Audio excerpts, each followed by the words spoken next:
everybody. This is William Del Pilar, and welcome to the Blindside Blitz. And it is a big night tonight. It is NFL draft night, and I got to be honest, folks, this is the first time in many years, I think, that I've been involved in any kind of a draft show since my days of pioneering the fantasy sports industry. Yeah, I had to toss that in there, give myself and the show some gravitas. But we got a great co-host coming up. He'll be taking over after the first 10 or so picks, but I'm here to help him out, and that is Big Joe DeCapita. I don't know if he likes being called Big Joe, but he looks like a Big Joe to me, and he knows his football. He's going to be here to break down the picks for us, and then we are going to welcome Rodrik David. Rodrik David, former NFL scout, came up through the tight end system, if I'm correct, and then went to the Atlanta Falcons. Now, Rodrik, he's the man. He stood up for his rights and his values, and now he's out on his own, and he's doing well, and he's performing, as William Shatner would say, he's boldly gone where other scouts won't go, and that is straight to the kid who wants to make it. And he's going to be on hand after about the 10th pick to break down what's happened, you know, the pros, the cons, the winners, the losers, and then he'll be on for the rest of the show to break down the rest of the picks for the first round. And then we're also going to have Eddie Aparicio. Eddie is one of the fantasy sports pioneers you never heard of. Why? Because he was behind the scenes, but he's been around football for many decades. He will be on hand, talk a little bit football, talk a little bit of NBA basketball for the fans out there, give us a taste of his own podcast show. And then we're going to welcome JJ Stokes, former top 10 draft pick for the San Francisco 49ers, went on to win a ring with the New England Patriots, who right now are embroiled in some controversy. And if I'm correct, Mike Vrabel should have already spoken or is speaking as speak. And we're going to talk about that a little bit. We don't want to get into soap opera drama of it all because we're here to talk NFL draft. And I know Big Joe, that's what he wants to talk about. So with that, let us bring him in. I know he is excited to be here. There he is, people. Big Joe DeCapita. Let's go, baby. It's draft day. Buckle your chin straps. It's time to go. I'm excited, man. This is happy Draftmas, everybody out there. I know this is the time of year in the NFL where every team, that's right, every team can get a little bit better. Or if you have a terrible team, you're just going to continue to be bad. But this is one of those opportunities in the offseason that you can better your team, upgrade your certain positions that you look to upgrade. And, Will, I got to tell you, I'm fired up, baby. Let's go. Hey, that's the name of my podcast, Fired Up, for all you political aficionados out there. That's what I love doing now, is talking politics. But this isn't that show, but I had to give myself the plug there. Had to put it in there. So, Joe, off the top of your head, Big Joe's the one who's been following this. I've been doing a lot of cutting and a lot of editing for the company. Absolutely. And so I've become familiar with some of the names on there. But, Joe, who's likely to go number one? Honestly, with the Raiders picking number one overall. I'm sorry. Duh. Who's likely to go number two then? Yeah, you're right. Number two to the Jets. That's the thing that's going back and forth. There's been a little bit of a badminton play in the front office for the New York Jets. Some people really like David Bailey to come in from Texas Tech to be that pass rusher, that edge rusher that they've been sorely needing. And then also on the other side, some people are kind of looking at maybe Arvell Reese, the big-time linebacker. Some people think he can convert to pass rusher and be that edge. But I got to be honest with you, Arvell Reese, even though he's a dynamic athlete, super elite traits, he could do everything.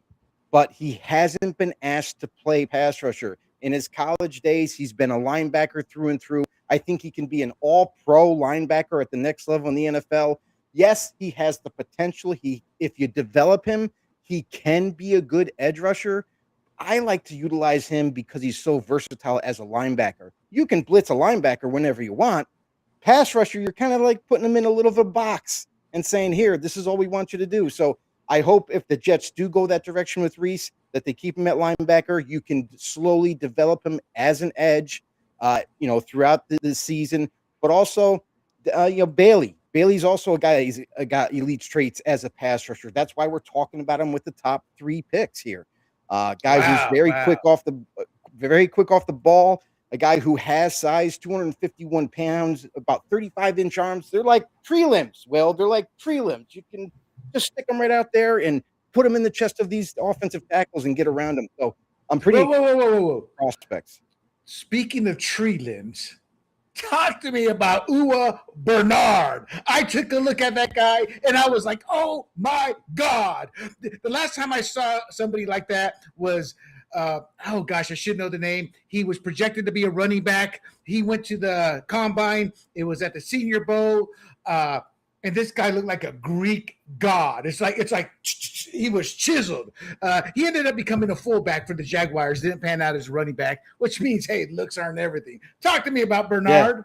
Yeah. Uar Bernard is a very intriguing prospect. A guy who doesn't have a lot of football experience per se, but a guy that he's 6'5". He's 306 pounds. Like you mentioned, tree limbs. The guy is very long, lean, but he is chiseled.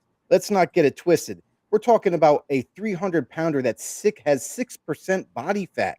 That's insane. Exactly. So the athletic traits through the roof. The guy can jump out of the building. The guy has tremendous burst and speed off the snap.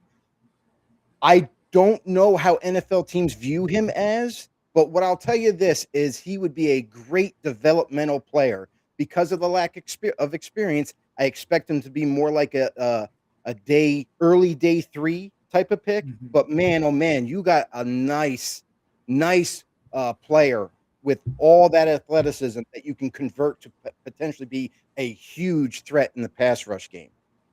And for the fans out there, the Raiders are on the clock, and we fully expect them to take Fernando Mendoza. As Billy Crystal would say, that's a marvelous name, Hey, and we got him in here a little bit early. We have him slated to come on after the first pick. I technically meant the second pick because we all know who's going the first pick, but the fact that the Raiders are still on the clock or hasn't started, maybe just the clock going. What time does the draft actually start per se? Draft is supposed to start 8 p.m. So right now they're on the clock. So they did start. They're 7 minutes in, and we're just waiting to see what happens, which is interesting because you got to wonder about these first overall picks too. Does the NFL ask them to kind of bleed the clock a little bit, build up some suspense a little bit here, or are they really on the phones and listening to some offers? Because you know that there's a couple of teams out there that are desperate for Fernando. Maybe to at least just listen, but again, you would have to pay a king's ransom in order to get this pick out of the clutches of the Raiders. Well, let's bring a king in. Let us bring in the king of basketball here, Mr. Eddie Aparicio. Oh, look at that. Looks like Eddie doesn't want to come in. A little bashful there. Yeah. There he is. What's up, guys? What's happening? What's up, Joe? What's going on, brother? All right, man. Real quick, Eddie. What's that? Is Fernando Mendoza the real deal? I saw him play, and he looks pretty dang good, man. I mean, we shall see. I mean, he's definitely probably the best Latino quarterback since Jim Plunkett, right? So he looks like me. Yeah, he's a Cubano. Like you, Eddie. He looks like me. Yeah, he doesn't look anything like me. He looks like you, but yeah, he's a Cubano. Hey, look, I'm pulling for the kid, as a fellow Latino myself. So I think he's going to be a good player. Whether he's going to be worthy of a number 1 pick remains to be seen, but I think he's going to be good. I got to be honest. I don't care the fact that he's Latino, but in this political world, I guess I'm supposed to say, yeah, I got room for La Raza there. I actually admire the fact this kid was a nobody, a nothing. Mama, who was an all-star athlete at the University of Miami, went there. Can you take a look at my boy? No, señorita, we don't like your boy. And he went on to, I want to say Cal State. Was it Cal State he went on? And then from there, he transferred over to Indiana. And in one of the most exciting college national championship games since Jimmy Johnson's Miami Hurricanes that went down to Penn State. It was a hell of a showcase to show what heart, grit, and desire can do. Tell us a little bit about him, Joe.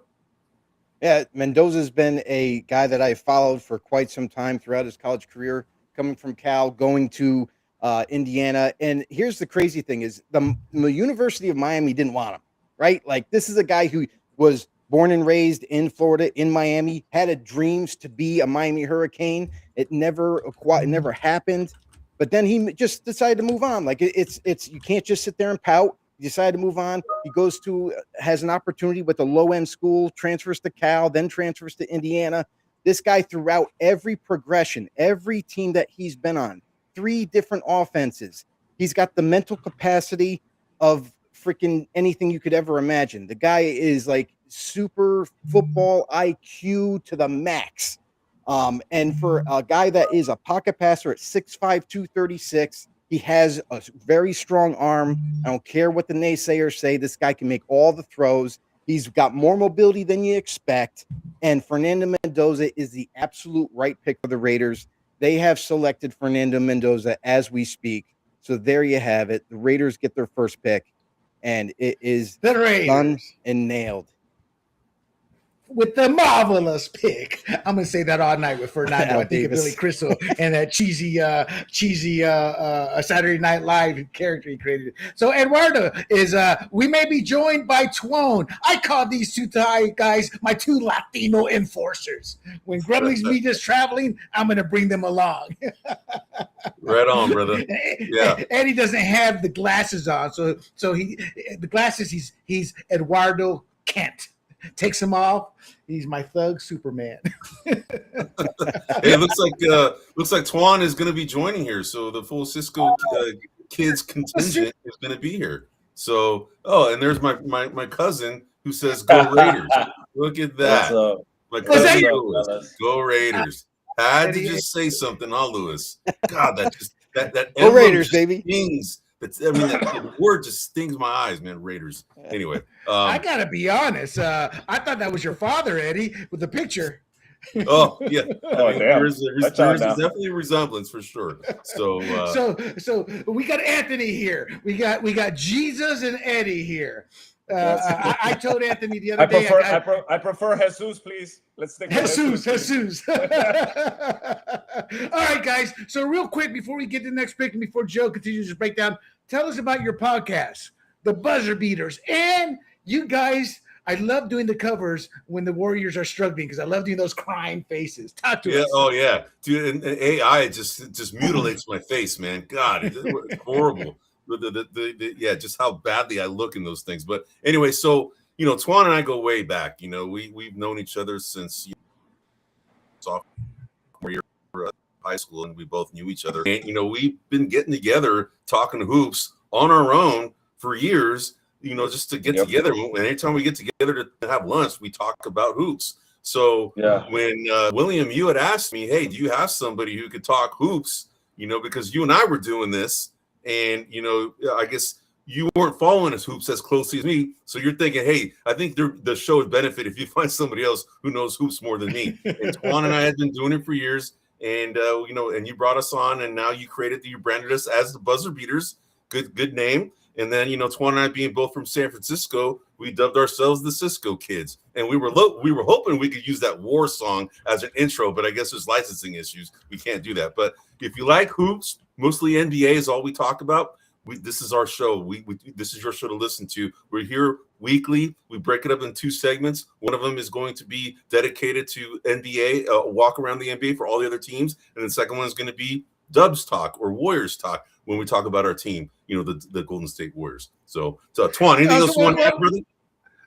Well, tell us a little bit, guys. Mendoza just got taken before we go to Joe. Talk to us real quick about 1, the NBA playoffs. Who's going to win it all? And 2, is Steve Kerr, who I do not like. I think he's trash, but he's a great NBA coach. He's a great NBA coach. Talk to us. Is he gone or is he going to stay? So from my end, I think he's gone. I don't think he stays. The only way that he stays is if the players revolt and keep him on there. But I think if it's up to Lacob, they're going to let him go. In regards to the playoffs, Eddie and I did kind of our prognostication, if you will. Eddie went with the Spurs. That's before Wemby landed on his noodle and is now looking at Tweety Birds. And I picked the Oklahoma City Thunder, who were last year's champions. So I still feel pretty confident in my pick. I still think they're the team to beat. As for the Spurs, I kind of low-key hope the Spurs win it. I'm a big Wemby fan. I'm a big fan of the San Antonio Spurs organization. So I do hope they win, but, I kind of thought with my head, not with my heart. And my head tells me the Thunder's going to pull off yet another championship. Oh, yeah. Eduardo. So when Wemby came on the scene, and for those of you who don't know, he is a Frenchman. We will not hold that against him. However, like a Frenchman, he's pretty fragile. And that was one of my concerns when he came into the league. He reminded me of Ralph Sampson, tall, lanky, wiry, great game, but could not make it in the NBA because he was just too fragile. That's what I kind of see in Wemby the last couple of years. He's missed almost 70 games, Eduardo. Talk to me about Wemby and the Spurs. Well, Wemby is definitely a transcendent player. Tuan and I were just talking about, we had lunch today, and we were just talking about, like, God, are we really going to see this guy, play his full career? Are we going to see, him stay healthy the entire career? Because, he has been somewhat, I don't want to say injury prone, but he's had some bad luck in his first 3 seasons. And he's now he's going to be the reigning defensive player of the year. And, I wouldn't be surprised if this guy also. Eddie, hold on. Yep. The pick is in. Do we know who the pick is, Joe? It's David Bailey. David Bailey. I'm sorry, Eddie. We'll get right back to you. Talk to us about David Bailey. David Bailey, like I was mentioning earlier in the show, guy who's just a pure speed demon off the edge, pass rusher galore.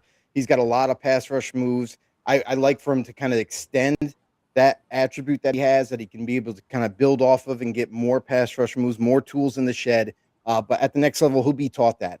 But he's got tremendous speed off the snap. The guy has enough strength. The guy can make big time plays in the backfield. I'd like to see him get a little bit better with run support, but that's going to go hand in hand with the coaching that he's going to receive at the next level. I love David Bailey as a pure pass rusher, and the Jets obviously love him too. Well, I think players go to New York to die. Real quick, Eddie, wrap up Wemby, but tell us, do players go to New York to die? Do players go to New York to die? Are you talking from the football perspective or from the basketball? Of course. Well, both. Actually, they haven't won squat since what, 1972, 74? Come on now. Just because you get close don't mean you get the ring, brother. It's the biggest, supposedly the biggest market in the U.S. for it is right. And even though those franchises in New York, haven't won, a Super Bowl in quite some time, they still get a lot of spotlight and a lot of attention because they're in the biggest market. The New York Knicks, they're actually starting to play pretty well recently, and they're now, they're playing a game right now and losing to the Atlanta Hawks. But they are probably the one franchise that shows the most promise to be able to win something sooner than the other franchises. So that would be yeah. Okay, let's not forget about the Yankees, gentlemen. Let's not forget about the Yankees. They win more than their share. Well, yeah. You're right. The Yankees. Well, let's be honest here. Let's be honest here, gentlemen. Jesus and Eduardo, we were walking in our little clothes. Joe, were you even in diapers when Joe Namath won the Super Bowl? No. No. Yeah. When was that? Was that 19? When was that? What year was that? 1969? Late 60s. Yeah. It was late 60s. I don't know which year, but it was the late 60s. Yeah, I was late 70s. When I was born. Yeah. So what are your thoughts here, Joe? This is your show. We've kind of taken it over. Real quick, before we let these two guys go here, any thoughts going into the first of all, to the guys there? Eduardo here is an old fantasy football behind-the-scenes legend. Why do I say that? Nobody in the public knows who he was, but in the industry, we all knew who Draft Board Eddie was. Tell the audience a little bit about your gravitas that allows you to comment here. I mean, Jesus can comment on anything. He's Jesus. Yeah, so I met William over 20 years ago, and at a fantasy sports trade association that was happening, various locations, sometimes in Vegas, sometimes in Chicago, sometimes elsewhere. And I got to a chance to vibe with William, and I actually was new to it, and I was there to promote my company, commishkit.com. It's a draft board company that my brother-in-law, who still owns the company, is still operating the company, is still doing it since 2001. So that's when I first started kind of talking to different people. I'm a salesperson, as in my profession in Silicon Valley. So, I've been able to kind of drum up some good relationships over the years. And I used that skill set over at the Fantasy Sports Trade Association and got a chance to promote our company as well as Stefania Bell, physical therapist, ESPN fame, analyst at ESPN. It was through our efforts, William and I, that she actually got to the point where she's at right now at ESPN. So that's kind of the behind the scenes stuff that you would, probably a lot of people don't know about, that all happened because of our efforts. So. All right, you guys are in the Bay Area. Who do you hope San Francisco takes? Or have you even thought about that with basketball so heavy?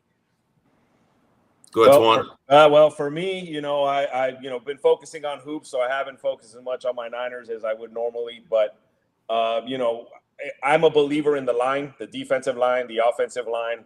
I'm also a believer in taking the best available player. But if all's the same, I think we need an O-line. We need someone to protect Brock Purdy. We need something along those lines. We just paid Trent Williams a whole bucket load of money because basically he's holding us for ransom because we don't have anybody to fill in for him.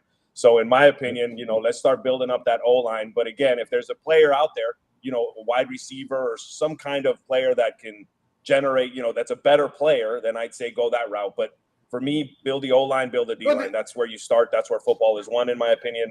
And so we'll see how they do. I agree. And Eddie, I truly believe that the 49ers are going to regret paying Trent Williams that much money, just as they regretted paying all these receivers. Why? Because they can't win the Super Bowl without depth because they're always injured. Yes. So when you got these 2 or 3 big salary hits, which they've always had, especially with the receivers aren't superstars. The quarterback makes them superstars. Ask Justin Jefferson how that worked out for him.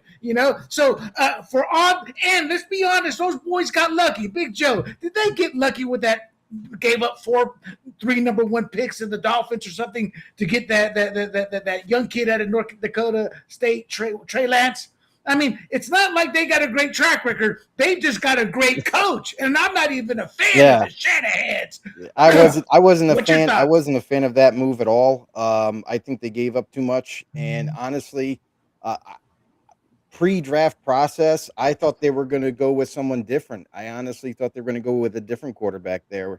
I know that they really liked Mac Jones at the point, and I was just kind of surprised in the fact that they went with the decision that they made.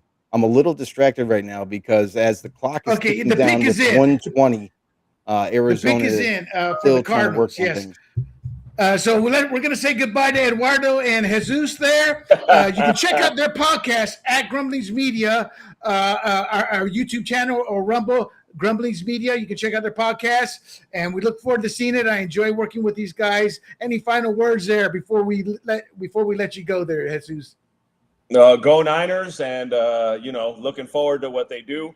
I would argue with you, the Niners have a great draft record when it's the 4th round and beyond. It's the first 3 rounds they see. No argument there. No argument there. Yeah, I would argue a little bit on that front, but yeah, hopefully they have a good draft and. Love me some football, so I'll be watching.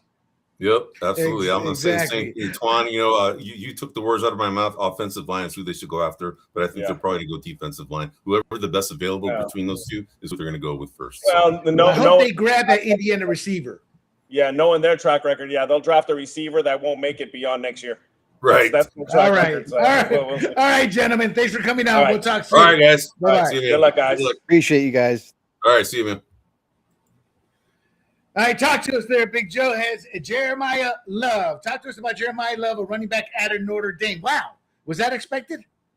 That was expected as the draft got closer, especially today. You started to hear, murmurings about how the Cardinals are in love with Jeremiah Love. And it's really easy to do that because this guy, a lot of people are saying that this guy is the next coming of a Saquon Barkley, of a guy that is that talented. That is up there with the conversation of Bijan Robinson, if you want to go that far. I don't view him as like a Bijan Robinson. I think he's a tad bit lower than him, but all in all, guy is 6 foot, 212. The guy this is insane. For a 10-yard split, for 10 to take off from standing still to 10 yards, he gets there in 1.5 seconds. I mean, the guy runs a 4.36 40. He has speed to burn. He's very compact. He's strong. There's a lot to like about this kid because it's not just one thing he does well. He does everything extremely well, all at a high level. He can make you miss. He can make you he can run through you. He can spin around you. He can stiff arm you. He can catch out of the backfield. He's got receiver soft hands. And Jeremiah Love, honestly, is definitely going to be an impactful player, playing that running back position that he's going to get the rock often, and he's going to team up with the Cardinals offense. I don't know still. It sounds like they're going to still rock with Jacoby Brissett at the moment, but maybe things change. We'll have to keep continuing to watch the draft. But Jeremiah Love, a very, very excellent elite type of pick here for the Cardinals. Well, talk to me about character. And real quick, let's do a real quick 30-second hint on Fernando Mendoza. I think he's pretty much well known as a high character guy, willing to work hard, live, breathe in football, no issues off the field. Would you agree? No. Yeah, talk to us about the. You don't have to worry about him at all off the field. So much so that he's avoided relationships throughout college because he classifies females as distractions, and he doesn't want any distractions in his life concentrating on all football. This is a kid that is has laser focus just about football. He's all about it, like 24/7. He eats, breathes, sleeps football constantly. The guy, he's one of those, like, he's a very religious person, and you don't have to worry about any extracurricular activities with him. The guy just stays home. He studies football. He practices football in his sleep, basically. But this is a guy that's a prototypical pocket passer, 6'5", 236, big dude. But where he wins, like other pocket passers, he wins with his mind. He has a super elevated football IQ that is second to none right now, and he's got a strong arm. He can make all the throws, super accurate, and he's more mobile than people think. Even though he's a 6'5", 236 guy, he looks like a guy running on stilts. The dude can still make plays. He's got good, decent straight line speed, and I think the world of him. I think you never have to worry about any off the field issues. A guy that's going to be in the building pretty much 24/7. He's going to rival Max Crosby at this point in time, making it to the building. Who gets there first every morning at 5 a.m. But this is the kid that you don't have any questions about. I think the sky's the limit for him in the NFL. Outstanding. And the other guys? David Bailey, who we kind of touched on earlier. This is a guy who's another 6'3", 251 pass rusher. We talked about his character. His character. Character-wise, David Bailey is a family man. Just much like Mendoza in the fact that he's all about family. His mother, he wanted his mother to come with him. She couldn't make the trip to Pittsburgh for the draft. But again, all he thinks about is helping mom out, helping the family out, his friends. He's got a great circle around him. So I don't have really any concerns about David Bailey. And you're going to see that a lot with some of these prospects, especially these early on prospects like Jeremiah Love. Another kid who you really don't even have to worry about nothing with him. Again, you're seeing more and more now as we get further and further throughout this decade with the draft coming year in and year out. You're starting to notice that a lot of these high-end draft picks are all level-headed human beings, all about football and family, and they just want to do the right thing. Well, as far as the fantasy aficionado, look, Jeremiah Love obviously was getting love from the fantasy football community world, and rightfully so. It's best prospect. Why do I say that? He went number 2. So he's going to get the rock. He's going to fall high he's going to go high in a lot of fantasy drafts, Joe. Me, I stay away from those type of cats. He may prove me wrong, and God bless him. I hope he does. But if I'm drafting in my fantasy league, I'm looking at the first 2 rounds. I get as close to guaranteed success as possible, because one thing you can't say, or one thing that is true both in fantasy world and in the real NFL world, those first few picks can't can't win you a championship, but they can lose you a championship. Just ask all those picks they gave up for the young QB the Niners did, Trey Lance. Really set them back with the draft picks and building their team. So I look at this kid, Jeremiah Love. Hey, I'm happy for him, but I'm not going to draft him just because I want to play a safe bet. Now, if he falls in the second round, and I'm like, okay, all right, we're talking, but I'm not quite sure how he will fare in early prospects. These great running style, as you said, athletic freak. He's big. He's fast. He's agile. Now, if he can catch the rock, that does lift his value up. All right, Joe. Have you played in any fantasy leagues? Oh yeah, I you know what? I used to be about 3 years ago. Used to be in about 5 or 6 leagues. I'm sorry, Joe. Carnell Tate Yeah. just went off the board with the Titans. Talk to us. Yeah, this is a surprising pick, to be honest, for the Tennessee Titans. I kind of expected them to go defensive, whether it be Sonny Styles or like maybe even an edge rusher like Ruben Bain. But man, they kind of surprised me with this one. I know they want to get some more help for Cam Ward. You know, he's a young quarterback coming into his second year. Carnell Tate, in my opinion, best receiver coming in this draft. I think that there's really hardly any flaws in his game. He's 6'2", 192, guy that has tremendous upside, and he's quick. He's not the fastest receiver. He runs about a 4.5, so kind of average speed for the NFL level. But I'll tell you right now, this guy is built. He's a willing blocker as a receiver. He does everything well. He runs good routes. He makes some of the toughest contested catches I have ever seen from Ohio State. So you know that they produce receiver after receiver. It's almost like wide receiver U there at this point. And oh, by the way, we still have to wait a year to get to Jeremiah Smith, who everybody's waiting for. And behind him shortly is Chris Henry II. If everybody remembers, Bengals fans out there, Chris Henry used to be a great receiver for the Bengals. His son is going through Ohio State. So they just keep spitting him out year in and year out, and this guy's no exception. Carnell Tate's going to be Joe, for them. You're a little surprised. You said, who do you think they should have gone with here? I actually, because of Robert Spillane taking over that defense for the Tennessee Titans, I really fully expected them to go defense, because typically anywhere Robert Saleh has been, he's gone defense in the first round. He tries to really build that up. And I kind of expected like Ruben Bain to go here, or Sonny Styles could be that Fred Warner type middle linebacker for him. But I'm a little surprised that they went offensive here, and they went with the best receiver in the draft. Well, their head coach, Robert Salas, Salas. Defensive Saleh, Robert Saleh, defensive mastermind. I mean, we saw what he did with the Niners last year, just coming in for a pit stop. And it is a little bit shocking there, but they're invested in Cam Ward. They've got to build around him. It's tough for them to sit there and see Malik Willis go and then have success somewhere else. Speaks a lot about the organization and their lack of ability. As Rodrik David has said in previous podcasts, in the right organization, players can thrive. That's why I always joke New York Jets is where quarterbacks go to die. Well, Tennessee looks like it's a southern version of it. So let's hope that they can turn that around. Good-looking kid. I'm a marketer, so I'm looking at him. Great smile, good-looking kid, high character. I'm a marketer. If I'm his agent, I'm already looking for deals down there in Tennessee for him.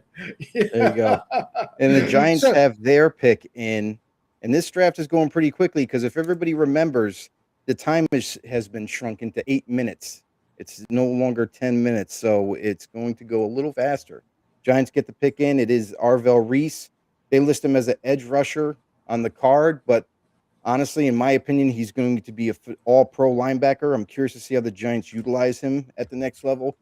But this is a guy, yet again, another Ohio State player, and you're going to see quite a few. Over half their defense was all stellar athletes and guys that could play. So I'm really excited about Arvell Reese. I'm very curious to see how they envision him at the next level. But nonetheless, you're looking at a guy who can go sideline to sideline as a linebacker, a guy that can do a lot for you. 6'4", 241, runs a 4.46. The speed is there. Quickness. He's just got tremendous physical ability to do whatever you need him to do, whether it be chasing down a runner or playing in coverage. Now, he does have to get better at coverage. That's a little bit of something that he's not as comfortable with, but you could see him get better with that at the next level with better coaching, and him to adapt to the game full time. Because that's the other thing we got to remember is a lot of these college athletes, they're not just football players. They're students. They have to go to school every day. Students in name only. They're sinos. We got rhinos in politics. Republicans in name only. Call them sinos. Students in name only. Come on, Joe. That guy was probably cashing checks every other week with each check more than you and I make in a year.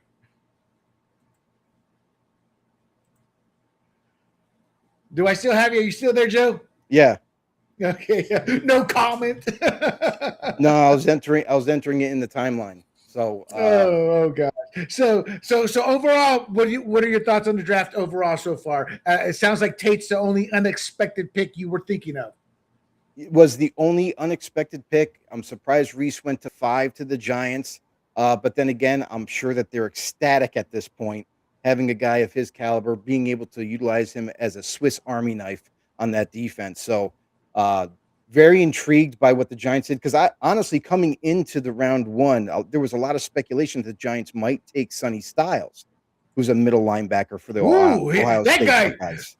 According to Rodrik David, who will be on after the 10th pick here, there's like nothing wrong with the kid. I mean, he is like the next Bobby Wagner. Your thoughts? You agree with Rodrik? I love Sonny Styles. I can't believe, I thought for sure his floor in this draft was going to be 5 to the Giants. But again, this is why the draft is so unpredictable and why everybody's always wrong. Nobody can get this thing right. So I do agree with Rodrik. The fact with Sonny Styles, like there's really no flaws in his game. I'm super excited to see where it goes. It could be that, honestly, for him to go to now where the Cleveland Browns are sitting at 6, they got a dilemma on their hands, because I know for a fact they didn't anticipate Sonny Styles being there. But this is also an organization that could desperately use offensive line help. Do they go for the tackle regardless of Sonny Styles slipping? You know what I mean? Do they? And Carnell Tate, I know, was also another guy in the cards for Cleveland, but now he's gone. So makes this pick right here for Cleveland a very, very interesting decision for them. You know, I don't care what they say until they get their QB situation taken care of. They're going to be a nightmare of a team, because they are the Browns. The history says you will be a nightmare of an organization. Oh, haven't you heard, Will? Don't worry, Deshaun Watson's coming back. You know, we forget about Deshaun Watson. If he could ever get back to his Texans, real quick, let's go back to the Giants here. Mm-hmm. The Giants, I assume they still have their number 10 pick they got by trading Dexter Lawrence. Dexter Lawrence, I think he's old as dirt. And he's up for a new contract. So that made no sense. The Bengals were the only team that offered something that high. To me, it seems like the Giants really went to the cleaners here. I mean, they can rebuild real quick. The Giants the pick is in. We don't know who it is. Who, if you were the GM right now, real quick, 10 seconds, who would you take here in at number 10? The builder. I mean, and let's be clear here. Jimmy McPhee, big Giants fan, number 1, is going to be watching. Yeah, I mean, for right now with the Cleveland Browns, I definitely think that what they're going to be looking at is offensive tackle mostly. If I was them, I know that they had a lot of interest in Caden Proctor coming out of Alabama, and he's a massive dude. But I got to be honest, I think the better tackle at this point at 6 would be Monroe Freeling for them out of Georgia, a guy who has tremendous traits as far as a tall, long, big type of Georgia Bulldog tackle who still needs to refine some technique issues, but I think this guy is going to end up being one of the better tackles in this draft when it's all said and done. I think that's the direction that they should be going. Fair enough. So what about the Giants, though? Oh, snap. Arvell Reese. Oh, I'm sorry. I stole your thunder there. They got an edge rusher. There is a trade. There is going to be a trade. The Chiefs are trading up from number 9 to number 6 for the Browns. And this might be for Ruben Bain. It might be for Ruben Bain here. We heard rumors of the Kansas City Chiefs trying to work the phones before the draft even started, trying to find a counterpart where they could trade up with and go and get a edge rusher. I don't think this is a trade up to get a corner. I think they could have stayed at 9 and got themselves the best corner. But I stand corrected. They traded up for, in fact, LSU corner Mansour Delane. Whoa, shut down corner. They decided that they didn't want to wait. They didn't want to risk it. And they move up with the Cleveland Browns pick at 6 and take cornerback Mansour Delane. Wow. This No, actually, Joe, let my expertise come in. That is not shocking because they just traded away their top slot corner, didn't they? So, and they have a tradition of building corners from the draft, don't they? But here's the thing: is what's shocking is that they traded up for him. I'm not so sure that they had to trade up to get Mansour Delane. I think they were a little concerned, maybe people behind them that might be thinking about trading up, and that's why they pulled the trigger to do this. I think they could have stayed there and got Mansour if there was no other potential threat. But maybe this is that type of thing where you saw the Chiefs decide to make a move because they were worried about a team underneath them, leapfrogging them to get their guy. This is a way that they can reassure themselves, lock it down, lock it in. We're moving up. We're going to get our guy, Mansour Delane. Now, am I surprised on the corner? No, I'm not surprised at all. So they've taken him, Joe? Trading up. Huh? They have taken Manford, or that's who you think they're going to take? Mansour Delane they have taken, yes. Wow, okay. I'm not showing it on my charts right now. So the thing is with Mansour Delane, now this is a guy that's general consensus, the number one corner coming off the board here, 6 foot 187. You know, he a guy who has tremendous traits, good at run support, great instincts, ball skills through the roof, coverage skills. He can play man, he can play zone, he can do it all for you. He's even good at run support off the edge. I like Delane a lot, and I'm not surprised that he got picked this early. I'm just surprised that the Chiefs traded up to get him. So this is definitely going to be one of those type of drafts I can see already. Wow. Well, that's how it goes sometimes. That's what makes these drafts exciting. I like the kid. We'll see how he does. Because, you know, the problem with the NFL, it's the speed of the game. I mean, those SEC teams, they play one or two tough teams a year, and then they look like God against scrubs. So, and cornerback is one of those where the speed – quarterback and cornerback is where you see the immediate – with quarterbacks, it takes a couple of years or about 20-some-odd games per Bill Walsh. But cornerbacks, man, you see a lot of these supposedly stud cornerbacks come out and become, you know, nickelbacks because that's, you know, they just want to – they can't play every single play.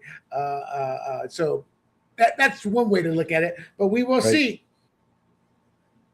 That's right. Now we have who's at 7? We have Washington that will be on the clock. And this is interesting too for the Commanders is because Commanders, I'm pretty sure we're hoping Sonny Styles is there.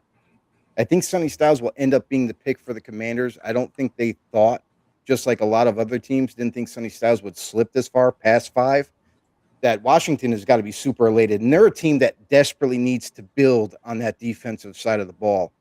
They have some really good offensive pieces. That's starting to come together. Jaden Daniels is going to be healthy this year, so they'll have their starting quarterback back. But their defense was up and down all season long. They definitely need to rebuild that side of the ball. This is probably a godsend to the Washington Commanders to have Sonny Styles still there. I think that's definitely going to be the pick. So you really think this kid's a future All-Pro, huh?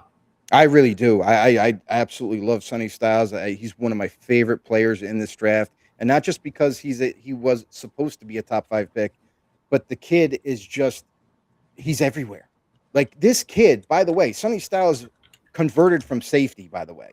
So when he first got to Ohio State, he was a safety along his counterparts.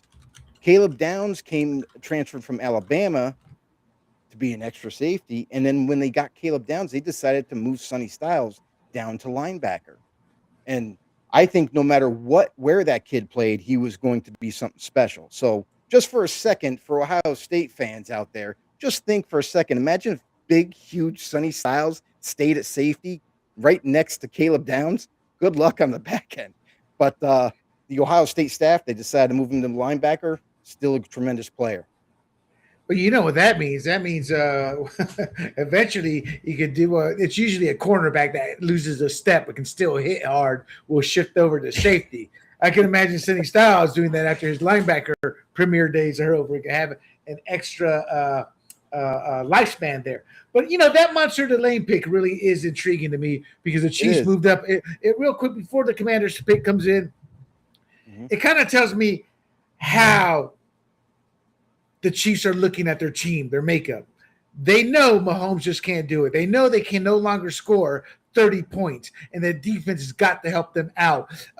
Travis Kelce, I mean, he's a day late, dollar short now. You know, the receivers have yet to prove themselves to be good enough. So I can see the logic in what they're doing here with this pick. Going back to the Arvell Reese pick there as an edge rusher, the Dexter Lawrence trade, he's a defensive tackle. How are they going to – I haven't kept up as much as you have. My thought process is maybe they're looking at the first round to make up for a younger version of Dexter Lawrence. You think that may come in pick 10? You could definitely see it that way. I know that the Giants absolutely love Caleb Downs. Absolutely love the guy. So if by chance he gets there to 10, I'm pretty darn sure that that's going to end up being the pick if Caleb Downs gets that far down. But this is another team where the Commanders could go that direction too. They just need to add defensive talent. They got a lot of holes on that side of the ball. So whether it be Sonny Styles or Caleb Downs, the Giants right now are really kind of grinning their teeth and hoping that that's the case where Caleb Downs might be available to 10. That'll be a home run for them. For the audience, that's Mansour Delane. And, his name was spelled differently and very depending on what you were reading. And Mama San had to come in and correct everybody, didn't she? Yes, she did. Yes, good-looking kid, good smile. Never been a big fan of cornrows, but to each their own. Hopefully, he can. Doesn't matter what he's wearing under that helmet, he'll be able to produce well for the Kansas City Chiefs. I loathe the Chiefs, but I do have a soft spot for Patrick Mahomes because of his character. Good character kid. Boy, they're taking forever with that pick there. As far as fantasy ramifications, interesting. As far as fantasy football ramifications and looking it over right now, there's IDP people. Let me tell you this to the IDP individuals. Well, Carnell Tate, his fantasy outlook, stay away from him. It takes, these kids come in and they hit the ground running because colleges now are more adept with the pro style. Kids are transferring into offenses that are more pro style, but he's got to learn chemistry. He's on a bad team. He's somebody I would take as my third or fourth receiver. And that's because I usually stock up on 6 or 7 receivers, and look at who's going to pan out. And then I play the matchups. So don't look at him as a savior, for anybody. But outside of that, Jeremiah Love is somebody who will be popular in fantasy drafts. So the pick is in for the Commanders. Any idea yet who it is? Right now, I'm trying to find that out right now. But at the moment, I'm trying to figure out where he was. Well, this is a make or break year for their head coach, too. It's a situation where Dan, what's his name? Oh, my goodness. I was going to say Dan Henning. I'm aging myself. What's weird is that I'm trying to find the Washington pick, but the Saints pick is already in. Immediately. Well, so it's the Saints are taking Jordan Tyson, wide receiver at Arizona State. I'm still trying to find what Washington's going to take. I'm surprised they got I just got the news about Jordan Tyson, but I'm still looking for the Commanders here to pop up. Well, while we're waiting for the Commanders to figure out what they want, let's talk about Jordan Tyson. Jordan Tyson, there you go. Who was seen as one of these premier wide receivers. A lot of people were already donning him the number 1 overall wide receiver in this class as we got closer and closer. But then he had a lot of injury concerns, stemming 3 years in a row with an injury. And last year, it wasn't anything serious. However, he just kept his hamstring. I'm sorry, Joe. Sonny Styles. Sonny Styles to Washington. There you go. Excellent. You caught it, yeah. Yep. I could definitely see that coming. But real quick, Jordan Tyson, if it wasn't for the injuries, this kid is super special. Phenomenal body control, a kid that has that tall, long, lean type of body type. He's fast. He runs good routes. He makes all these acrobatic catches. I have a little concern with easy catches, though, sometimes. Sometimes he gets a little lack in focus and tends to drop the easy balls every once in a while. Watch out for that. But Jordan Tyson, a very special receiver. And I'm very kind of surprised on how fast the Saints just pounced on that right after the Washington pick. Now we'll go to Sonny Styles. Sonny Styles, big time player, 6'5", 244. I mean, with that kind of size, you shouldn't be able to run a 4.46. You just shouldn't. The dude is an amazing sideline to sideline linebacker, and I do compare him to a Fred Warner. I think this guy has all pro potential all day long. The guy can make he makes great plays behind the line of scrimmage, stuffing the run, rushing the passer when asked to, pretty decent at blitzing, and a guy that is just cerebral as a linebacker. This guy is going to be tremendous. I mean, look at him. He looks like he's all muscle, like one big muscle there. Yeah. Absolutely. All ready to go for them. Oh, yeah. And, instant starter probably, I would assume. That pick, right? Oh, yeah. Day one starter, hands down. I mean, that's what they were looking for. They needed a difference maker on that side of the ball. And by adding Sonny Styles, that is the guy that's going to be wearing the green dot on the helmet, the guy that's going to get everybody lined up correctly, the guy that's going to command and lead that defense. This is the perfect scenario for the Commanders, is for them to be able to get Sonny Styles that not a lot of people envisioned him getting this far down. I got to be honest. It sounds like he may be the most impactful player in the draft right now. Let's be honest. Fernando Mendoza is going to take a little time to learn. The cornerback, same thing. But a linebacker is like a running back's version of on defense. Come in, make an impact quickly, depending on how they scheme him. Because let's be honest, that middle linebacker's got to know that whole defensive layout. But we'll see how Sonny does. They haven't officially listed the Saints pick yet, I don't think, have they? Yeah, the pick is in. It just hasn't been officially announced. This is one of those things where the NFL loves to play games when the pick is in. They don't want to make this draft go too fast now. They did speed up the time a little bit, but now they love to do these games where they, make it last a little bit longer, delay the announcement of the pick. So we'll wait until they give the official word, but Jordan Tyson will be that pick, that selection. Jordan Tyson. I got to be honest here, Joe. Injury-prone receivers. I'm just not going to risk a pick that high. Yeah. That's just who I am. And I'm not an NFL GM, but I have spoken to a lot of them, and some of the risks they take and the reasoning they've given me in the past. Yeah, I'm like, well, you're the pro, and then 2 years later they're out of a job, Minnesota. Right. Absolutely. It just seems like the Saints are just a wreck as well. They're Listen, this is why I don't really question teams. I have to see what happens. I know there's concerns about the injuries. I personally am with you, Will. I would not take them this early. In fact, like if you wanted to, the Saints could have traded back, honestly, I feel like, and maybe taking Jordan Tyson, maybe picking up an extra pick or two.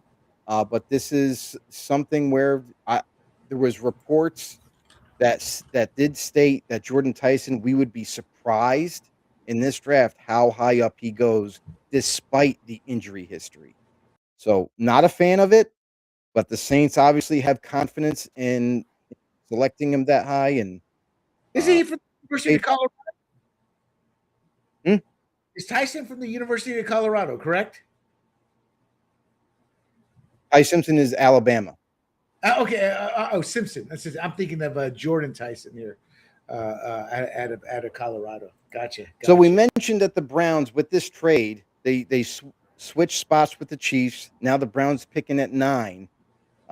They're going to be taking a tackle, and honestly, the way these things are going is just when you think you know who it is. I think it's going to be Monroe Freeling. Some people think it might be Caden Proctor. Nope, we're both wrong, because it's Utah offensive tackle Spencer Fano. This is an offensive lineman that is extremely versatile. He can play all 5 positions across the offensive line. One of the most athletic offensive linemen in this draft. And this versatility is key because if they're going to give him an opportunity to play tackle, but he does tend to have shorter arms than what you would like at the tackle position. I think at the next level, they're going to give him a shot at that because of his athleticism, because of how quick and agile that he is and can move. But in the end, he might kick into guard, and he also can play center in a pinch if you need him to. So very scheme versatile type of offensive lineman, but a guy who a lot of people envision as just a absolute dog going into the NFL. So you like the pick? I like the pick. I'm a little, honestly, like I feel like for their power gap scheme that they're going to utilize in Cleveland, I don't really think he fits the bill. He's not a big mauling type of offensive lineman. He's a more athletic, chiseled type of lineman to where like he fits more of a zone blocking scheme. So I just don't know how that's going to work for them in their power gap scheme. Now with Todd Monken taking over as the head coach for Cleveland, formerly of the Baltimore Ravens, was the OC over there. So he likes these big type of linemen. I'm kind of surprised a little bit that they did draft Spano given his athletic build. I got to be honest. He'll fit right in a Cheech and Chong movie, though. Absolutely. You see the hair? Look at those luscious locks. Wild man hair. Look at those and luscious I'm locks. just kidding, people. I'm just kidding. Looks like my dealer. Nice. Oh, I'm bad, people, and I don't care. Deal with it. I deal with it. Joe, so it's funny because, we're so politically correct. That's why I'm like, deal with it. Where people, I'm double trouble. I just found out my mother is 100%, not 50, not 80, not 90, 100% indigenous. She is Panamanian Indian, 100. So eat that, people. Nice.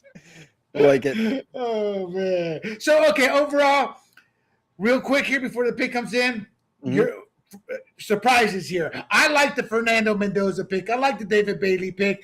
On the Jeremiah Love pick, I'm like, not because he doesn't have the talent. It's like running backs just have a history of it's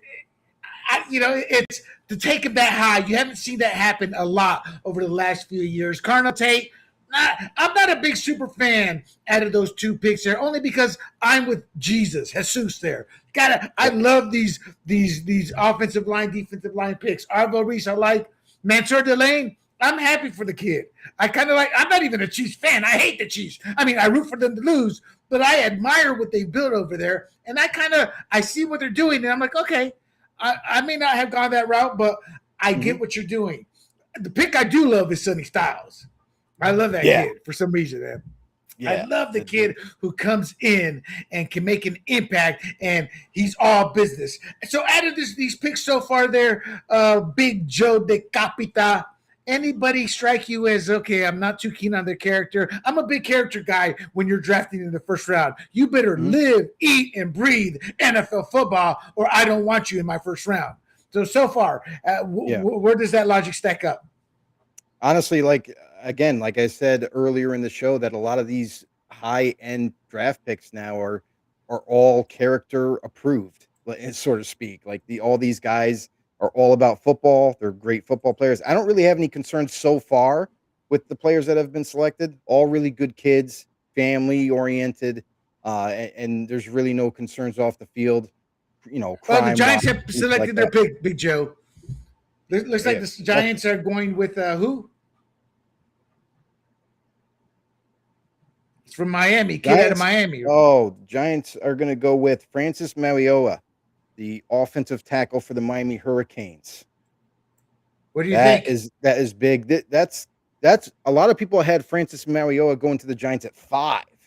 So to get him at 10, that's a steal for them. This is a huge value pick for them. A guy who is built like honestly like a brick house. The dude is just a monster. Now, I have some concerns with Francis. Me personally, he does tend to have shorter arms, kind of similar to Spencer Fano, but he's held it down in Miami through all his years in college that they're going to give him a shot at that right tackle position. But I view Francis Mariota. I think that in the end, he's going to kick into right guard. I think he's going to struggle at the next level with these high premier speed rushers. He didn't really have to deal with it a ton in college. So I wonder how he's going to be able to move quickly given his immense size. And you can see what you're talking about here with the short arms. You can clearly see that right there. It's kind of squatty guy. It appears there, but that's who the Giants took. So do you think Jimmy McPhee's happy with these past 2 picks? And for those who don't know, Jimmy is Joe's normal co-host who's taking a little bit of time off here, but we wish him the best. And you think he's happy with the 2 Giants picks? I think he is. I think offensive line has always been a sticking point with Jim. He views them as neglecting those position groups for far too long. And now with John Harbaugh at the helm, he's going to make sure that the trenches are rebuilt. I'm with him on that. Again, if you look at these championship teams, they've got studs on that offensive and defensive line. Terry Bradshaw, I always put him as one of the top premier quarterbacks. So he won 4 Super Bowls. You still need that quarterback to help you win. Despite that defense, because of the quality of their opponents last year. One of the exceptions is like the Ravens 2000 team. It's just that was a crappy year for most NFL teams, and that defense dominated. But the Steelers' offensive line and defensive line from those 70s Steel Curtain days, look at the great teams. And to me, that is why the Rams did not last long as a high-powered offense. Finesse, they just couldn't get that offensive line replaced with the type of player needed for that system. Right on. All righty. So the Browns are on. No, the Browns already picked. I'm sorry, the Dolphins are on the clock. New regime down there. That's right. Thoughts? Jeff Hafley. What are we looking at? For Jeff Hafley and the Miami Dolphins, this could be another offensive line pick.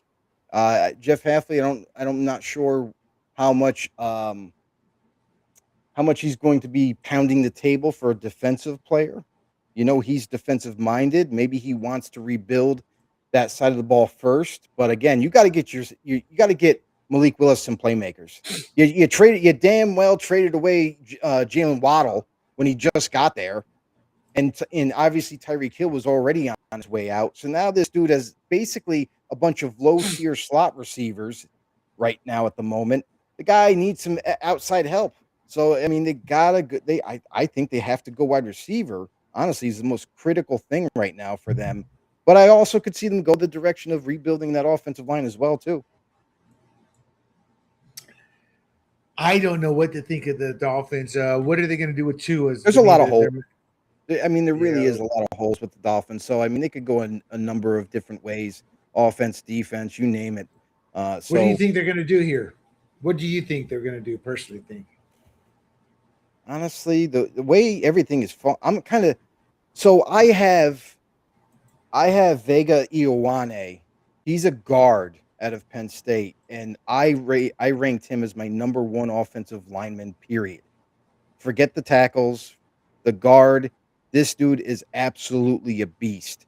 I would not be shocked if the Dolphins went with just a absolute mauler in Vega if that's what they decided to do it. They could also go, if they wanted to go tackle, watch out for Blake Miller from Clemson, a guy who is a great pass protector, a guy who's good run blocker, has those long limbs that we like to always talk about. So that could also be the pick. Now, if they wanted to go wide receiver, a guy that comes to mind, I'm not a huge fan of Mekhi Lemon, but he's basically a glorified slot receiver, really good player. But again, I just feel like Miami has too many of those type of dudes. I don't think they would go Mekhi Lemon, even though he's supposed to go around this area. So while we're talking Miami, he's no longer. I think they officially released him, didn't they? Tyreek Hill. Think his career's over? Yep. Honestly, when you talk about Tyreek Hill, it's because, listen, the guy's mid-30s right now. He's not no spring chicken anymore. So I got to say, it's going to be kind of tough for Tyreek Hill to sign somewhere when this guy is always looking for a big money contract. You're Oh, no. Those days are gone. You're coming back. You're coming back for yet another ACL injury, and even healthy or not, I think he's going to have a hard time finding a home. Honestly, I think he might, but he's going to have to kind of dwindle down his expectations for what the next team is. I agree as well. I think it's a situation in which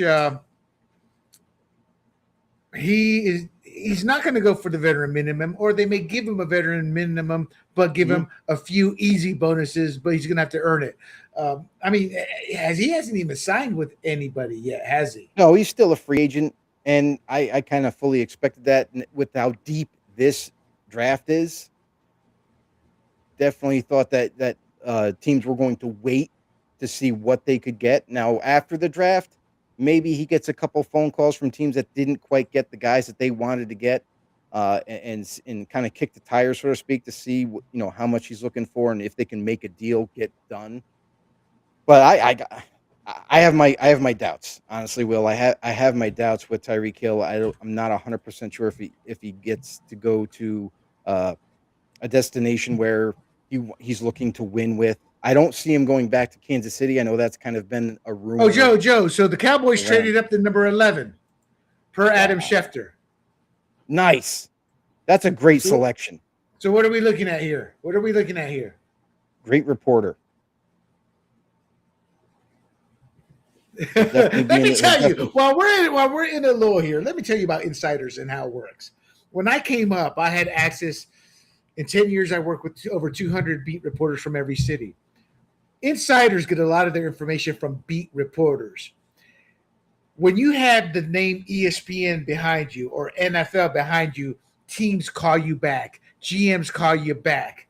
We don't really have true insiders anymore like we did with Chris Mortensen.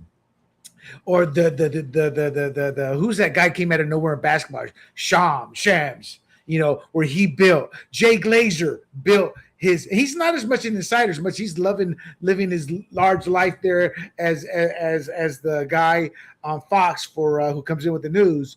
But these guys, I would never consider Schefter a true insider. He gets inside information because he's attached to ESPN, but he does his job well, very well. So I will give him kudos in that. Florio's another one who because he's attached to NBC, but the internet changed everything. Not internet, social media and Twitter really changed the game with insiders. But I give all these guys credit because you got to still work hard to get this news. Mm-hmm. So kudos to them. So your thoughts on the Cowboys? What are we looking at? Wide receiver. I mean, they got Pickens for only 1 year. They're not going to give Pickens a long-term contract, is my understanding. But they do need an edge rusher. They've never replaced. Who was the cat who went to Green Bay? Oh, Micah Parsons.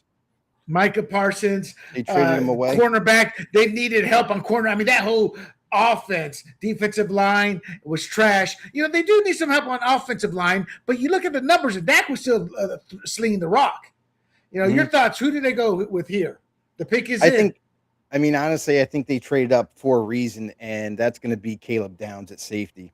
With the Giants not taking him at 10, the Cowboys couldn't believe what just transpired. They made a move to go up. They swapped picks with the Dolphins, move up, and get a tremendous safety in Caleb Downs, the number one safety in this class. A lot of people anticipate this guy being a difference maker. So that's who you think? Back end of your secondary. So real quick, the Cowboys get the number 11, and they gave up the number 12, number 177, number 180. Yeah, that's how it works in the NFL. I see nothing wrong with that. But they, to move up one slot, that kind of seems a little odd. Were they? Why move up one slot? Were they concerned the Dolphins were going to take that pick? No, the Dolphins, if they were going to take the pick, they wouldn't have traded. But I think for the Cowboys, No, I meant the player that they wanted, the Cowboys wanted. yeah, they wouldn't. The Dolphins wouldn't trade with the Cowboys, is what I'm saying. If the Dolphins were going to take Caleb Downs, but the Dolphins willing to move back one tells you a lot about maybe some things that the Cowboys were hearing. Other teams possibly going, that could be the target destination that they were going to trade up to get Downs if he got to 11. And that's usually the reason why they make these moves, where I know it's just a insignificant move from an outsider's perspective looking in, just say, oh, well, why the hell would you move up, just swap picks right there and just move up one pick? Usually that's the case. Usually they started to hear some rumors, or they got some intel that other teams were very intrigued on Caleb Downs, were going to trade to that pick to get him. So they pulled the trigger and got him.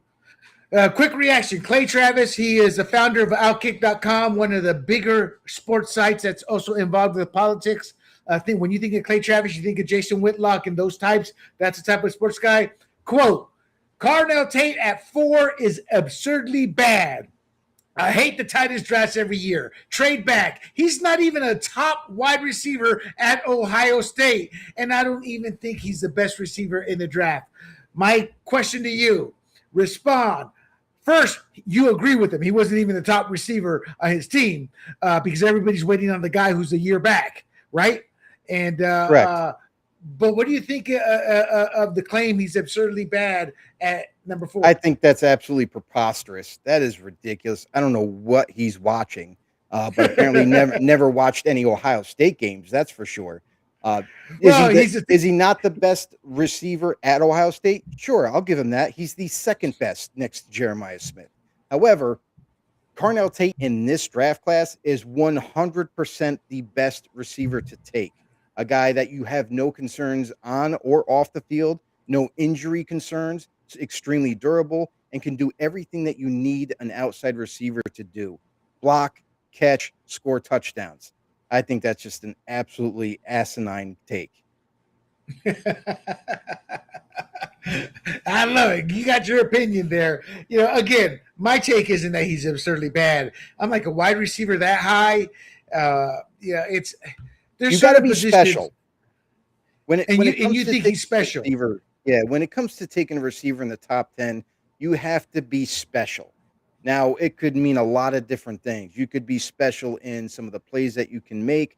You could be special with your attributes because let's just say if Carnell Tate was what he is, 6'2", around 200 pounds, and could run a 4.27, then this wouldn't be a negotiation or a disagreement or a debate. Everyone would be like, this guy's he's the fastest receiver. He's one of the bigger receivers. Hands down, this is an elite thing. But the fact that he doesn't run a elite 4.2 or 4.3 type of speed, he's more of an average type of top end speed, 4.5. Right. That I think a lot of people they're looking at the speed and saying, well, how special can he be? I don't know. But at Ohio State, I'm just saying the guy made tremendous catches, super difficult ones, whether it be one-handed behind his back, over the top of his head, at the baseline of the end zone, and somehow, some way comes down with it when it being a contested catch. I'm sorry. That to me is special, is the plays that he can generate and make. That's why he's the number 1 receiver in this draft. No, I get it. I just think maybe. Do you think the Titans could have traded down for him though? That's the risk. That's the thing is the draft is really risky when you start playing around with those scenarios, because you don't, obviously no team knows what the other team is thinking or wants to do. So if you trade back, you better have pretty good intel or on pretty good authority, know what a few teams behind you are picking, or have an idea at least.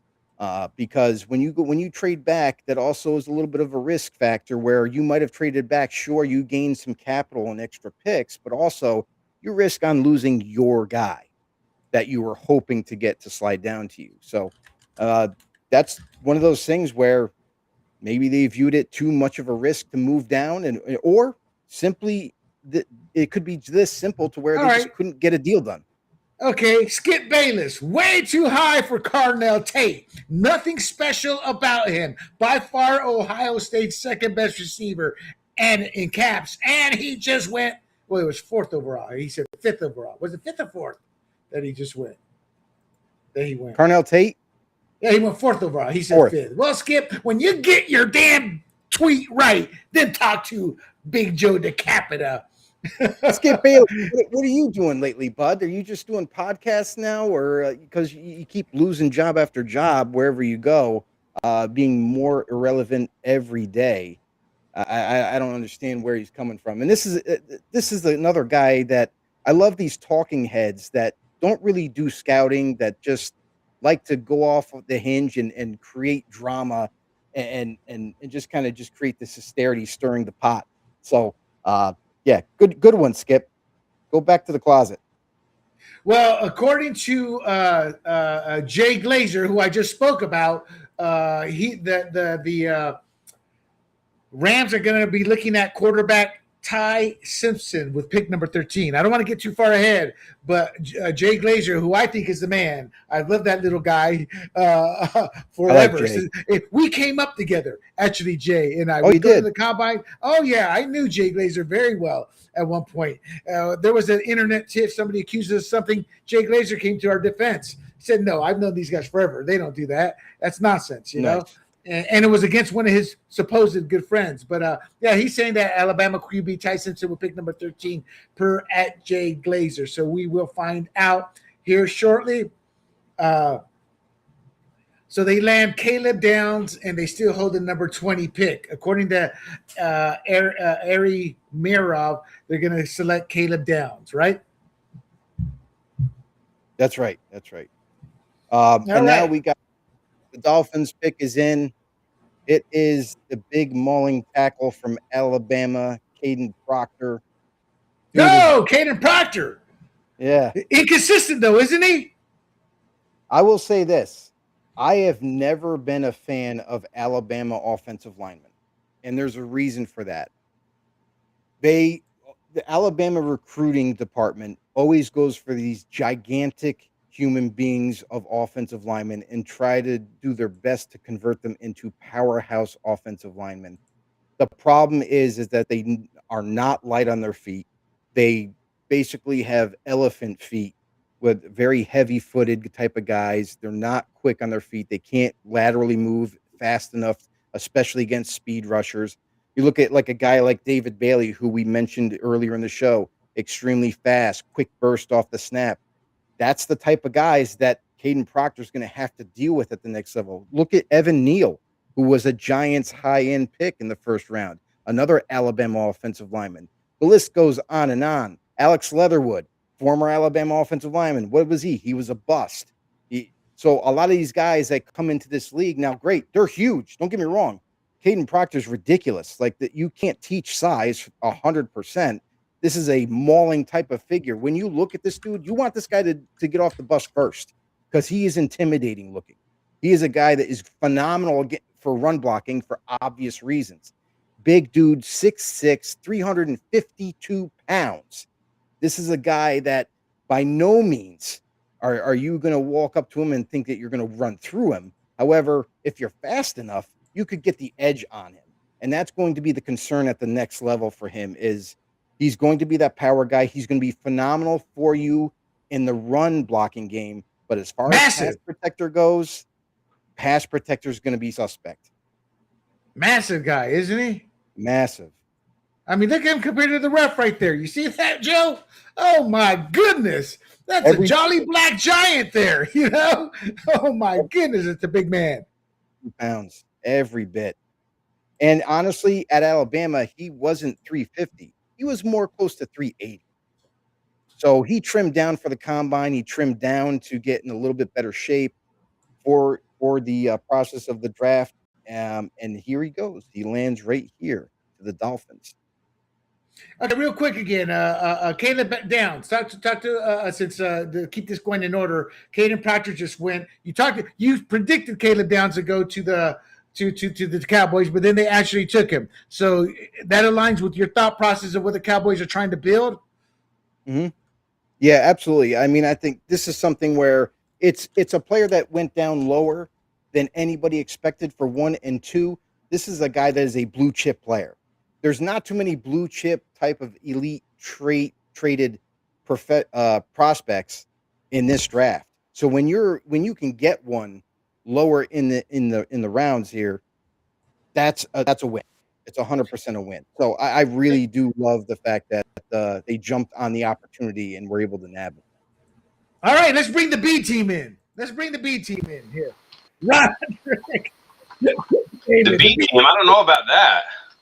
I'm just kidding, people, obviously. I'm just kidding. How you doing, Rodrik? I'm outstanding. How you guys doing? What's going on, Rod? Doing great. Very good. Listen, now that Rodrik's here, I don't want to be the third wheel on a bad date here. So I'll let Big Joe DeCapita take over. But before I go, Rodrik, the first 12 picks have been taken. We are being told per Jay Glazer that Tyler Simpson is going to go to the Rams. First 10 picks, anything strikes out at you? You know, run on receivers. Again, we didn't expect Jordan Tyson to go that high. Carnell Tate going to 4. Again, the Titans go and get their guy for their young quarterback. Again, the Saints grab a weapon and Jordan Tyson. Again, teams winning in the trenches too. Couple bigs on the O-line, some pass rushers. Again, nobody real surprising. Maybe Mansour Delane, the corner going to Kansas City. Maybe that's the one that again, they jump up and trade a couple picks for him, but clearly they needed help on that defense, and they targeted their guy and went and got him. Okay, so real quick, I don't know if you're aware of Clay Travis and Outkick, but everybody knows Skip Bayless. They're dogging on Carnell Tate. They're saying bad pick, terrible pick. Respond. I mean, I don't think they've ever been in a scouting room, done a scouting visit. That's what Joe said. I mean, Carnell Tate, he's got very good traits. Again, you would love a guy that's got an excellent level that, again, has true speed.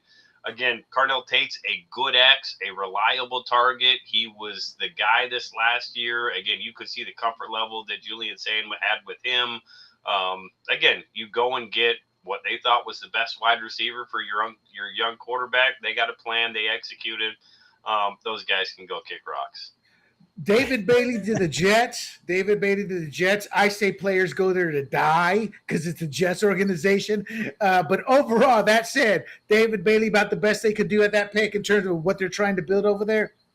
Yeah. Again, you get a true ready to go pass rusher. Again, that was the question: Arvell Reese or David Bailey. And again, David Bailey knows how to rush the passer, and that was going to be priority number one for them. Again, where is Arvell Reese going to play, stack or edge? That question is out there. So again, when you go get a guy like David Bailey, he's going to rush the passer. It's probably going to be a 50% play time this year, you would expect. But again, he is going to get after guys. He is going to be the marquee edge for him going forward. So you love it, and they had their guy and went and got him. So Jeremiah Love seems like a different type of beast in terms of running back. And we haven't seen many running backs the last few years going high in the draft. Your thoughts on him going? I mean, obviously, I assume he's going to just slot right in and start. Your thoughts on him going to Arizona? Yeah, again, it's a great fit. If you look at what Mike LaFleur comes from, the system he's been in, again, he grew up with a lot of Kyle Shanahan influence, and obviously Kyle Shanahan has a pretty good one there in San Francisco with Christian McCaffrey. And again, I think they view that pick very much the same way. I fully expect it to look very similar to what San Francisco's done, obviously with the touch of Sean McVay in there as well. He's had some good running backs. Again, wins a little differently. The McVay-Shanahan tree, again, is an outstanding one. I expect big things out of Jeremiah Love. Again, they're gonna give him a lot of opportunities, run game and pass game. All right, so let's double up here. Arvell Reese, you've already. Oh, real quick on Bailey, David Bailey. Didn't you predict like he's going to be a 15, 16 sack guy pretty much year in, year out? Yeah, I think this guy is going, that's his job. Again, they're not going to ask him to set edges. They're going to probably play him away from the run strength a lot of time. You're not going to ask him to take on a lot of tight ends. You're not going to ask him to set the edge a lot. So when his snaps will be pass down snaps, these are going to be second longs, obvious passing situations is when you want to get him on the field. He's got a high motor. He's got the speed. He's got the athleticism, the twitch, the bend, the fluidity. Again, love the fit. And again, I expect him to be a 10 to 15 in this first year. All right, so let's double up on the Giants here. Arvell Reese at number 5 and Francis Mauigoa at number 10. I hope I didn't chop that up. Real quick, any comment on the fact he has short arms, Mauigoa, in terms of how that'll affect his play? Mauigoa. We'll just go ahead and fit it. No, again, he's got enough length. Again, the length that does not show up. Again, it's the Ruben Bain conversation. Again, expecting to see his name come off the board anytime here. Again, with Mauigoa, a super consistent player that you're going to plug and play. I expect him to stay on that right side. Expect him to be that, you're going to line him up there for 18 games every year. You're going to know exactly what you get from him. Super consistent, competitive. He's going to win a lot of his reps. You're going to just, mark that right tackle down spot and feel really good about it. It looks like Jim Harbaugh is trying to do what he did with Baltimore. I mean, people don't realize it, but he built that team through the trenches, and got some good fits there. So you already talked about Monsieur Delane. I was telling Big Joe DeCapita, they traded away their top tier slot receiver. They seem to have a history of grabbing cornerbacks and developing. To me, that's the only logic I can see in making this move. That and Patrick Mahomes just can't carry a team anymore like he could early on. So am I looking at it from too much of a fan perspective or from the outside looking in? I think you're letting that ship sail on Patrick a little bit early. Again, it was a down board, down year for that team across the board. Now, what they really lacked, again, on both sides of the ball, health. Again, you got to have some healthy players on the top end. But again, with Spags' defense, you got to have that guy. We've seen it be L'Jarius Sneed. We've seen other guys that have been like, all right, this is our guy. We're going to lock him up. All right, let's roll the coverage. Let's do things away from that player on the defense to confuse it. And again, with everything he wants to do on defense, you got to have a guy that you can really trust to put on an island out there. Again, in a draft where there were some true corner questions, again, the Tennessee kid, is he going to be ready? Is he going to be that guy? Delane was really corner one in this group. Again, one of the few positions where you could pretty much write that one down, that he was going to be the first corner taken. Going clear up at number 6. Now, again, I think that's probably what surprised everybody, trading to go up to get him. But again, the reason the Chiefs do that is they probably had some intel that said, hey, he's going to go higher than everybody's expecting. And that's why you make that move, whether it's Washington, a New Orleans, a Cleveland, or even a New York. Again, you've got some intel that says, hey, this guy isn't going to make it to us. We better go up and get him. And for the audience here, Ty Simpson just did officially go number 13 to the Rams. Real quick before I sign off, I love what I read about Sonny Styles. You yourself said next Bobby Wagner here. Well, how much of an impact is he going to have on that Washington defense, especially with the head coach? I don't want to say he's on the chopping block, but it's a make or break year for him. No, I mean, again, you're ready to just ship guys out. Again, Patrick Mahomes, stick him in the nursing home. DQ's on his way out. Man, you're hard on these guys. No, again, Sonny Styles, I love him to this Washington team. Again, he is you named him Bobby Wagner. Deion Jones was a Pro Bowl linebacker multiple years in Atlanta that we drafted. Devondre Campbell was a 5th rounder that made a lot of money playing in Dan Campbell's defense. Again, Sonny is going to allow DQ to do a lot of things with his fronts, in his coverage. He's got all the length he needs for some of the zone stuff he wants to do. He is going to be the alpha of that defense, which Q definitely wants. Again, if you're Washington, I think the board fell exactly the way they wanted it to. You go get your linebacker. And again, you're going to have one of the better linebackers in the NFL, I think, for a long time. I am pretty hard. In fact, I tell Big Joe here, these ratings don't go up. You're out. And with that, I'm just kidding. With that, gentlemen, I will let you run your show here. It's great to have you on, Rodrik. And to the fans out there, thank you for having me on and dealing with me and Joe. The con is yours. Goodbye. Oh, real quick, hold on. Let me plug my podcast here. If you love politics, if you love conservative politics, check out Fired Up. And then I also do the Red, White, and Rude, which deals a lot with culture. But this is a football show. But if you're looking for me, that's where I will be at on those podcasts. You guys take care. We'll talk soon. Thanks, Will. Have a good one. All right, Rod. Man, we got to talk about it. Bringing the juice there. What's going on with the Ruben Bain thing here? Ruben Bain still hanging around, still sliding down. Now, with Ruben Bain, before we get to him right now, I want to just touch real quick. Ty Simpson going to the Rams. I think this is the perfect situation for Ty. He can work out whatever kinks he has to work out with the Rams, not being rushed in, sitting behind one of the best quarterbacks in the league. What do you think about this move by the Rams?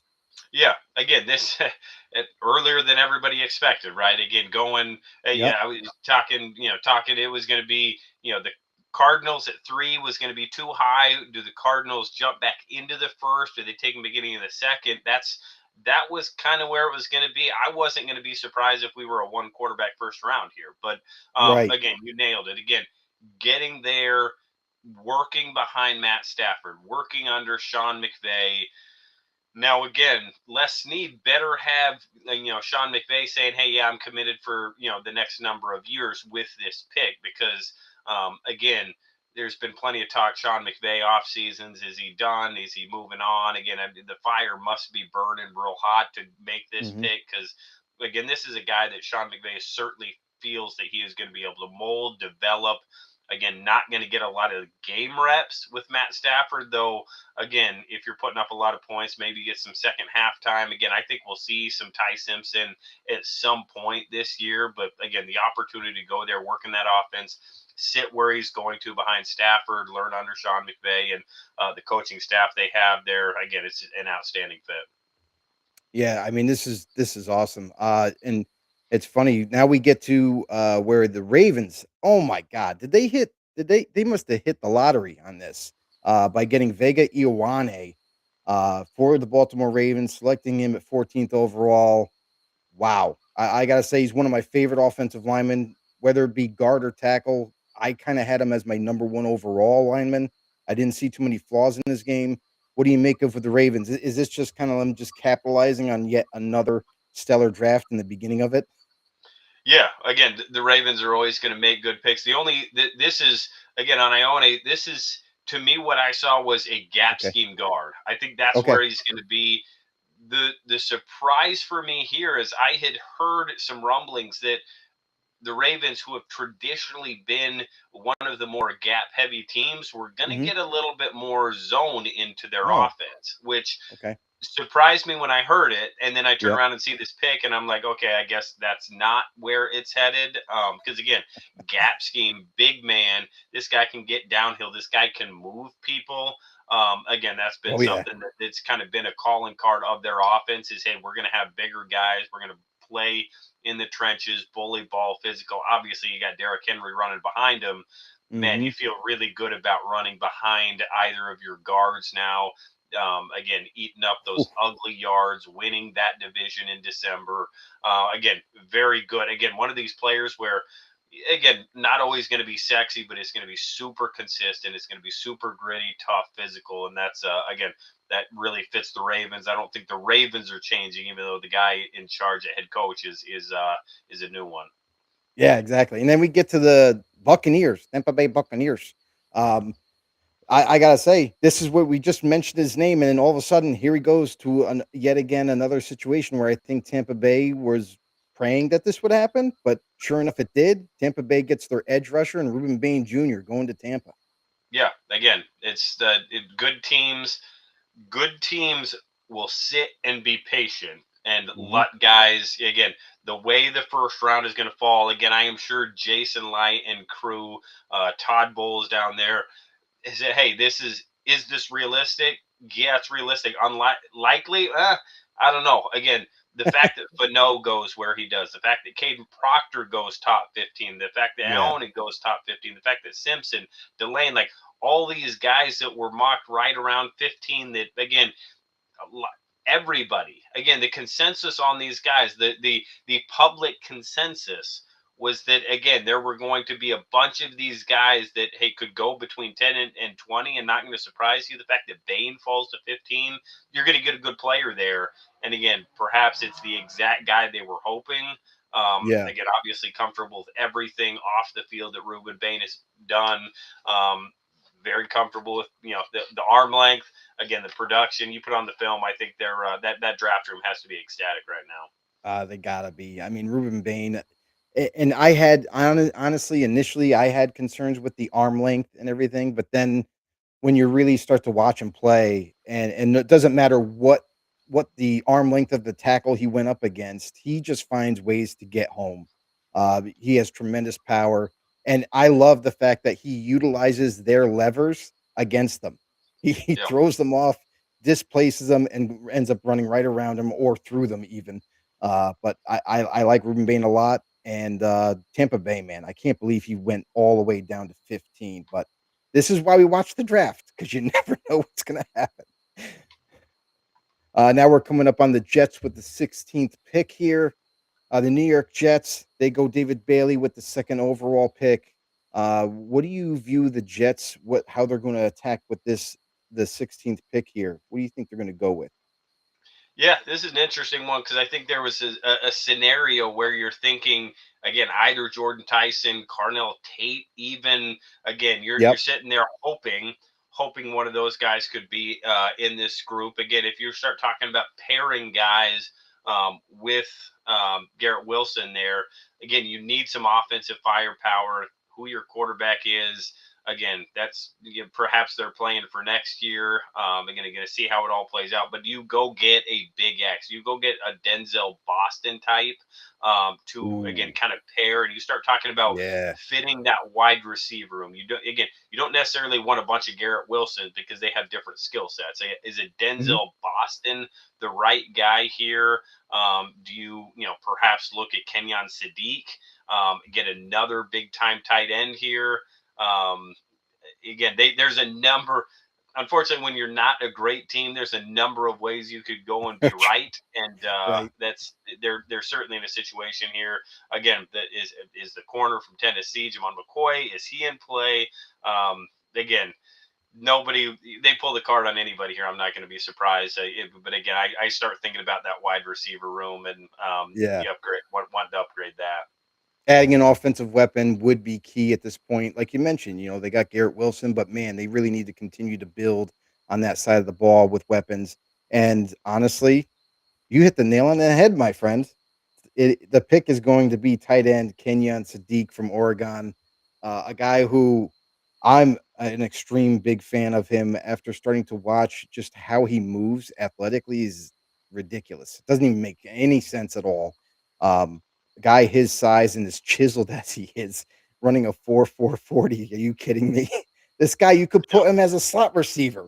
Put him out there as a slot receiver. Let's see any corner try to stop him.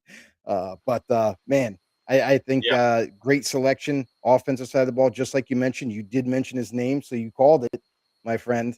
I think the Jets hit the nail on the head with this one. Yeah.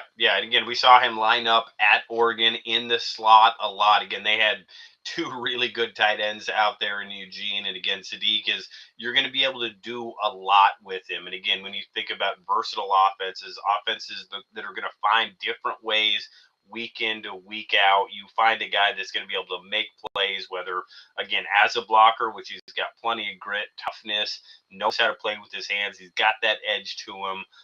Again, he's also going to get out there, be in space, catch the rock, get down the field again. It's a good pick. Again, a player wouldn't have surprised me if he goes higher than this, but again, the Jets patience it. Two really good players in the first round. I gotta say, they did well with their 2 first rounders, so we'll see what else happens, going into day 2 for the Jets. But real quick, MF Gaming 4400 said, what do you guys feel about linebackers going so early?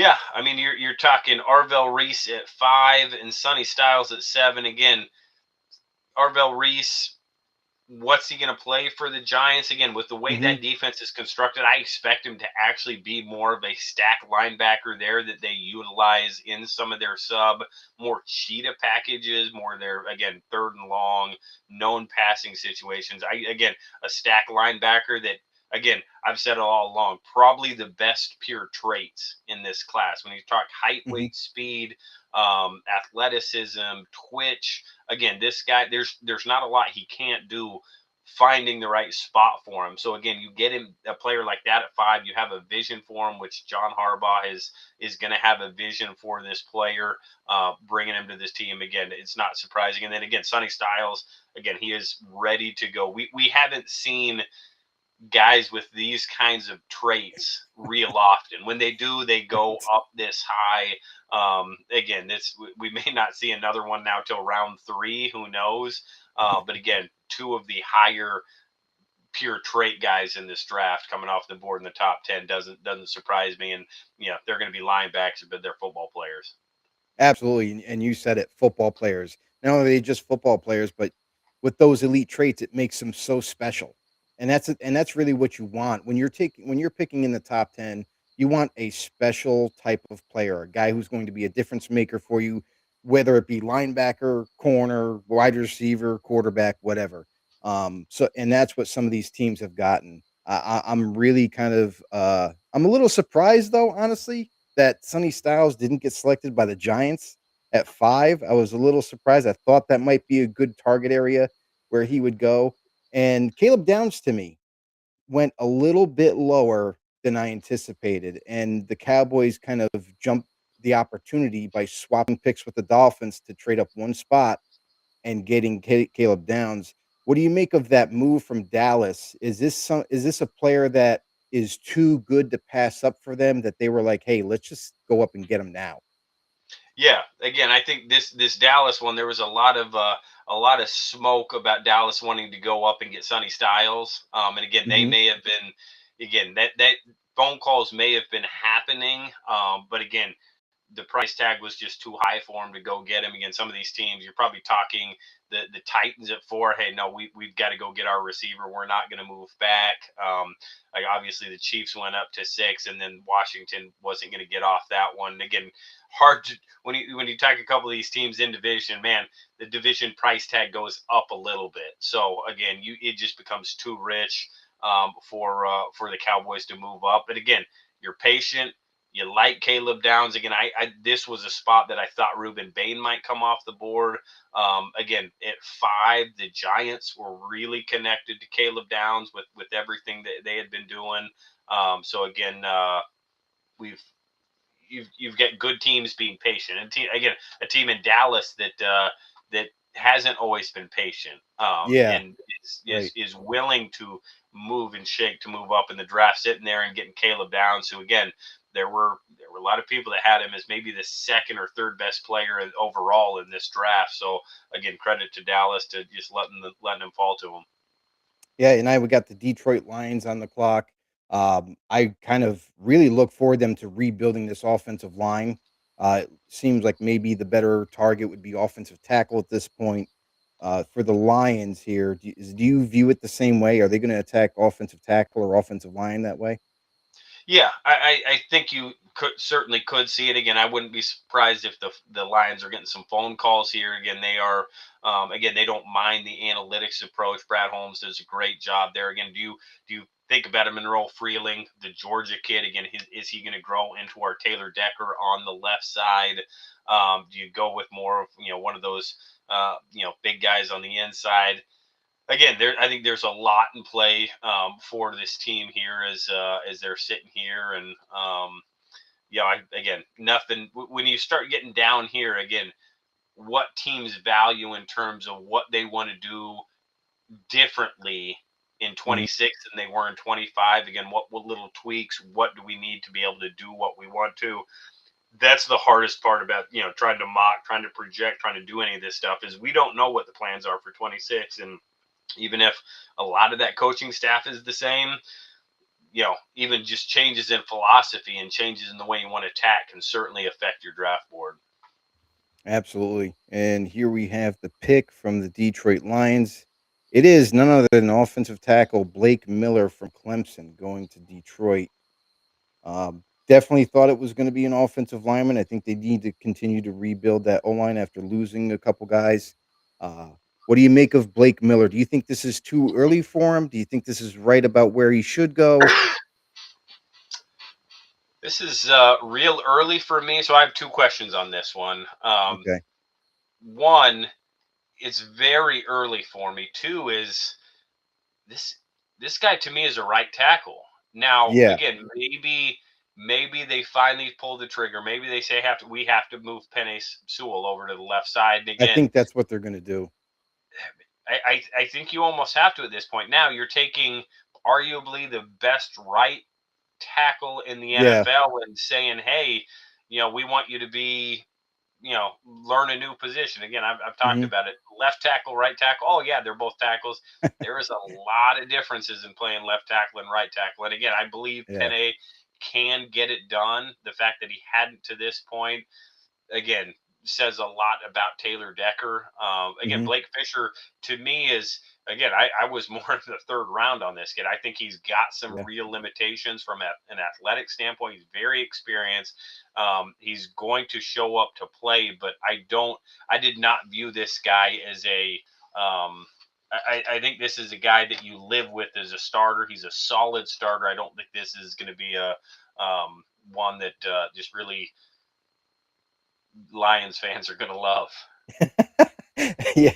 I mean, I I honestly for Blake Miller, like I do view him the same way. Like he is purely a right tackle. They're obviously going to have to move Penei Sewell to left, and however that transition works, will it work or not work? Now, let's just say worst case scenario, it doesn't work.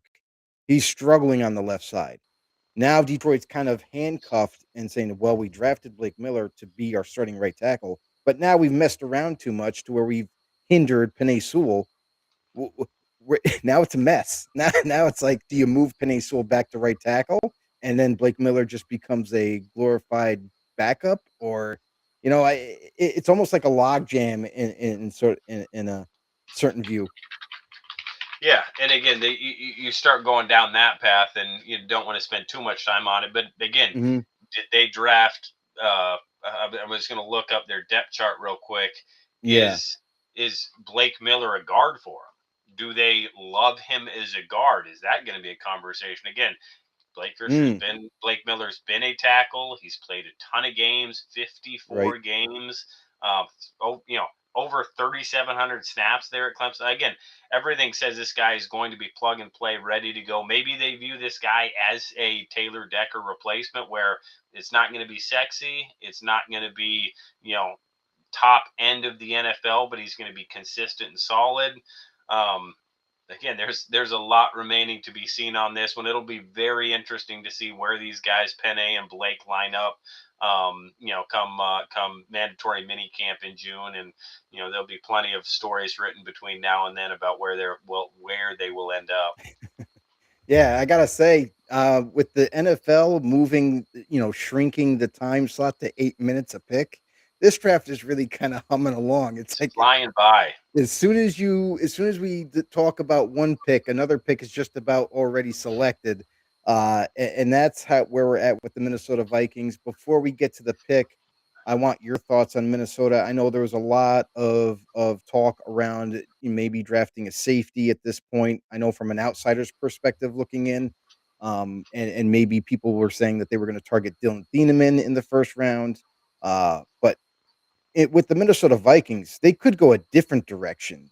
Like, would it be maybe they kind of look at maybe D line to kind of reshore up that defensive line that isn't really all together just yet? I feel like they could use better interior D linemen than what they have at this point. What are your thoughts on this? Yeah, again, Thieneman makes a ton of sense. Again, McNeil Warren, the Toledo safety, Oh makes a lot of yeah, sense here. Again, yeah. either of those guys could certainly be in play here. Again, Avion Terrell, quote The unquote corner. undersized corner that again could certainly fit in that system. He's going to be a man guy, could play inside and outside. Again, I think any of these three DBs are probably the pick right here. Again, the wild card in this group, Cade McDonald out of Ohio State. If you want a big, again, they did a lot last offseason to try to address that interior, and it did not work out real well for them. Some of those guys underachieved a little bit, and they've since moved on from a couple of them. If you really like the run stuffer, what he can do on that defense, it'd be certainly a little departure for Brian Flores, but I expect him to stay in the secondary here. Well, the pick is in, my friend, and I'm going to be honest. I'm a little concerned with this one.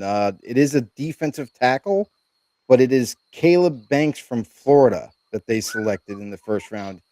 Had injury concerns going into the draft. I know that he had medical recheck from other teams that were trying to kind of nail down just how healthy this guy is going to be, maybe by training camp. Sounds like the doctors signed off and said that he should be fully healthy by training camp so he can at least participate in that. But we got to talk about longevity. Can this guy stay healthy? Hasn't really done it that often in college football, but when he is healthy, at least in college, he's super dominating and disruptive. I gotta say, I'm shocked that Caleb Banks went this early, nonetheless, in the first round. Rodrik, what do you make of this selection? Yeah, the traits say yes. The overall profile says, "Who What are we doing? you are betting on the upside on this one." Yeah. Without question. Again, guys this big, guys this athletic, but you haven't stayed on the field. Again, they're always going to say if you're injured in college, injured in the NFL, that's always going to be kind of the calling card on it. It's 6'6", 327. Now, again, the concern with the Cade McDonald in this defense is Brian Flores wants to get after it up front. He wants to blitz. He wants to move. Cade McDonald's not fit for that. Now, again, probably the best player, again, just pure defensive lineman in this group in terms of the run stopping. Caleb Banks might have the highest upside as a rusher of these interior guys. I probably like Peter Woods' upside a little bit more. I also really like Christian Miller. Caleb Banks, again, Brian Flores must have been really comfortable. They must have done a lot of work, and that medical team, man, they must have been living in Gainesville for a good portion of this draft process to feel good about this one. Because again, they were the group that was going to have to sign off on this one. Right. And again, it's always one of the things you get it out of scouts' hands, out of coaches' hands, into the medical hands. And again, you trust those guys, you trust the group that you have. And this is a big pick for that Minnesota training staff. We'll say it that way. Absolutely, absolutely. Vikings go and they get their guy. They're hoping that can stay healthy. We'll have to wait and monitor that as we get closer to the season. But nonetheless, moving on now. We got the pick already in for the Carolina Panthers. Not really much time to talk about what they're going to be looking at, but again, we're going to see another offensive tackle go here.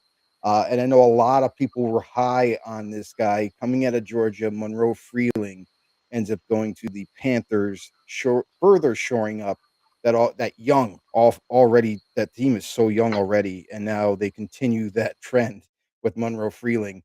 Do you think Monroe Freeling is going to just come in and start right away at tackle, or um, Yeah, does he I have do. any concerns? Yeah, again, experience is one of those concerns for him. Again, when you start talking Monroe Freeling, you're talking a player. Again, when you start talking about upside, again, as much upside in this group is about anybody. Again, looks the part, has all the length, is going to grow in this offense. Again, this guy is athletic. He's got all the traits to do it at 6'7", 315. He is that guy. Again, the fact that Blake Miller goes before Monroe Freeling Yeah, surprises me a ton just because the upside. Again, I think this. If you're the Panthers, you're ecstatic. If you're Bryce Young, you're ecstatic. Again, Dave Canales, you're ecstatic. Dan Morgan just sits there, lets a really good football player fall to them. Perhaps highest upside offensive lineman in this whole group. Again, you talk him and Caden Proctor in terms of, hey, who could reach the highest ceiling? I think it's going to be one of these two guys, and is going to go to a situation there where I don't think it's necessarily he has to be a dominant starting left tackle from day one. He's going to get a little bit of time. They're going to do some good things to develop him there. But again, outstanding pick for the Panthers here. Yeah, and it sounds like we got a trade for the 20th pick. The Philadelphia Eagles moved from 23 to 20 with the Cowboys. Cowboys moving down to 23. I'm curious, Rodrik, for the Eagles moving up of 3 spots. What do you think they're really targeting? I thought early on, if Kenyon Sadiq was kind of around here, they would make that move and go get him. But he's not on the board. What do you think they're going to be targeting position wise? Eagles, Steelers, Chargers. Let's see here. That's a good one. That's not a long move. And you Yeah. did say it was the Cowboys moved up to the Eagles? No, Eagles moved up from 23 to 20. Cowboys So moved the down Eagles to and 23. Cowboys traded. So Howie Yes. paid the Interdivision division tax. Yeah. Paid the division tax on it. Again, Howie's going to be aggressive if he's got it. Again, this is going to be a player that Howie probably had ranked in, right around 10 to move up 3 spots. Again, a player still sitting here. Again, does it become one of those safeties? You lose some guys on the back end. You want to short. Is it Tiedemann? Is it McNeil Warren? They obviously have gone the Toledo route before. It's a good one. This is. I'm actually surprised that both these teams made a trade because they're in the division. I didn't think I would see that happening. But then again, let's see. It looks like the Eagles traded with Dallas. Eagles receives the 20th pick. Dallas receives the 23rd, 114, and 137. Making that move. 4th round? 2 4th rounders? That is, yes. Yep. That's 2 4th rounders. All right. Gives you some ammunition to do some more moving if you want to, if you're the Cowboys. But again, it tells me the Cowboys probably have 3 or 4 players on the board they'd be comfortable with here. Again, if you're going to move down that many spots, it's we like these, say, 3 guys. We're confident one of them is going to fall to us at 23. Let's go ahead and grab a couple extra picks. And again, you're not. It's always a question scouts get asked this, through the draft process is, you like this player? How much do you like him? If he's lined up, if we see him twice a year in Dallas, in Philadelphia, if we see him twice a year, are you concerned this player is going to beat us? And that's always one of those things that can give you real clarity as a scout. Because I've been on both sides of it where, again, man, this player is really good. Again, if he goes to New Orleans, are you worried about him? It's like, no, I guess maybe that's fine. He can go there again. I guess it's a level of like, not level of love. And again, I would expect that Dallas to be in one of these spots where, they like players, but aren't concerned about him going to Philly. Yeah. So it looks like the Eagles made their pick. It is wide receiver from USC, Mekhi Lemon. Myself, I'm not the biggest fan of Mekhi Lemon. I think he's a good player, no doubt about it. But again, I think taking a slot receiver, I understand he's got phenomenal hands. He's got great route running skills. He's got that physical body type that you like. He can bounce off of defenders and keep it moving. But again, the Eagles must really love Mekhi Lemon to make this move, and also because they kind of value a guy that can be in that slot and be there down in and down out. Rodrik, I know that you're a fan of Mekhi Lemon. What do you think about this move for the Eagles? Does this indicate anything extra? Like, is this also a move that is going to further prepare them to move on from AJ Brown? I mean, that's certainly where everybody's going to go with it, right? Again, regardless of anything, again, very different skill set than AJ Brown. Again, they're not replacing AJ Brown with Mekhi Lemon. Very different skill sets. Again, the Eagles, if you want to talk about struggles, especially the quarterback spot this last year, it seemed like the game they really wanted to get the ball downfield more this year than I think we had seen in the past. And with Makai Lemon, you're going to have a really consistent short to medium range wide receiver that can do a lot with the ball in his hands once he gets it. So again, you talk about a pick that is going to be a bit of that security blanket. Is going to be your underneath check down that still has some really nice ability down the field, setting up blocks, being physical with the ball in his hands, getting yards after the catch. Again, I expect to see him a lot out of the slot. I expect to see, again, a lot of bunch formations, getting Devontae Smith, maybe A.J. Brown, who knows, and Makai Lemon doing things where, again, who are you going to go with? Who are you going to, track deep? Who are you going to go with underneath? And, again, I think it's going to be a really nice piece. Again, get Jalen Hurts back to improve that completion percentage and get back where he is expected to be. And now we are in Pittsburgh for the draft, but also the Pittsburgh Steelers are on the clock at 21 here, and still no answer from Aaron Rodgers whether he wants to continue his career and play for Pittsburgh. We know anyway. That we know of. That we know of. Yes. But there's been a delay in his decision officially.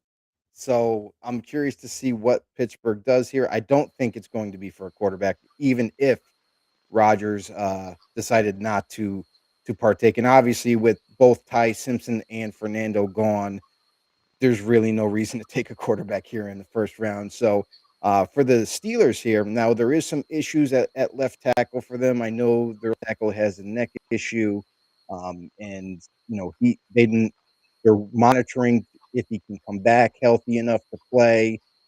In this situation here at 21, could this be a spot where Max Ianacre or Ian Achor, I don't even know how to pronounce his last name, but it's one or the other. Do you think Max might go here, even though he's a younger prospect, still needs to kind of develop a little bit more? Or do you think they go a different route? Yeah, I mean, I think that could be one. I'm thinking about a guy like Omar Cooper Jr. out of Indiana. Okay. Again, not necessarily Denzel Boston. I think they have their big already. Again, wouldn't surprise me if a Peter Woods comes off the ball here, another big interior disruptive guy. They went with the Oregon kid last year who missed a lot of the year. Obviously, as good as Cam is getting a little bit aged on the inside. Again, I could see him going with the big into the trenches. Again, maybe so this could be Caden. It could be. It could be. This could be that spot for him. Again, you're getting all the way down to like a Caleb Lomu at tackle. Oh yeah, that's right. I mean, there's a lot of different things they could do here. I don't think they've spent a lot of resources at corner. We'll see. Again, trenches, Pittsburgh, or again, Omar Cooper Jr. would be the other one that I think may have a home here.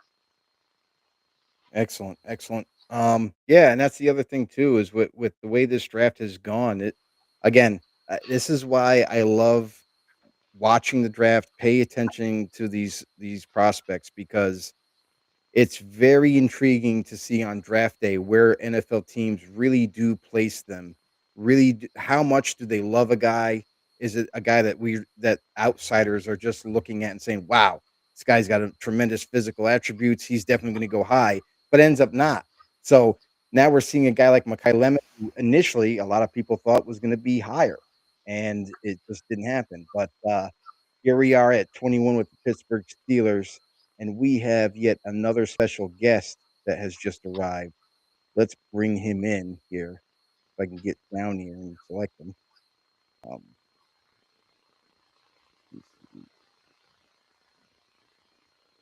But anyway, let's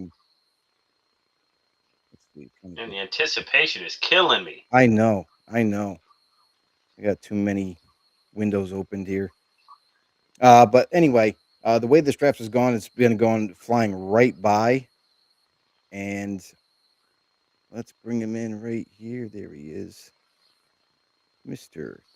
J.J. Stokes. Man, the legend that is J.J. Stokes, Super Bowl champion with New England Patriots. J.J., welcome to the show. draft cover. Thank you for having me. It's funny because honestly, I just came from my son's little league baseball game, and we were able to make things happen. And it's funny. The kids are giving me updates on who was drafted in the first few picks as I'm sitting out on the baseball diamond. And so I get home obviously with a quickness to see what's going on. So thank you guys for having me. I do appreciate it. It's a fun time of the year. That means football's getting started again. Absolutely, man. It's that time of the year where all teams look to get better no matter what the situation is. JJ, I got to ask you, now that we have you on the show, what was it like for you for the draft upcoming for yourself? What to expect? What were some of the things that you had to do and prepare for as it came to the draft?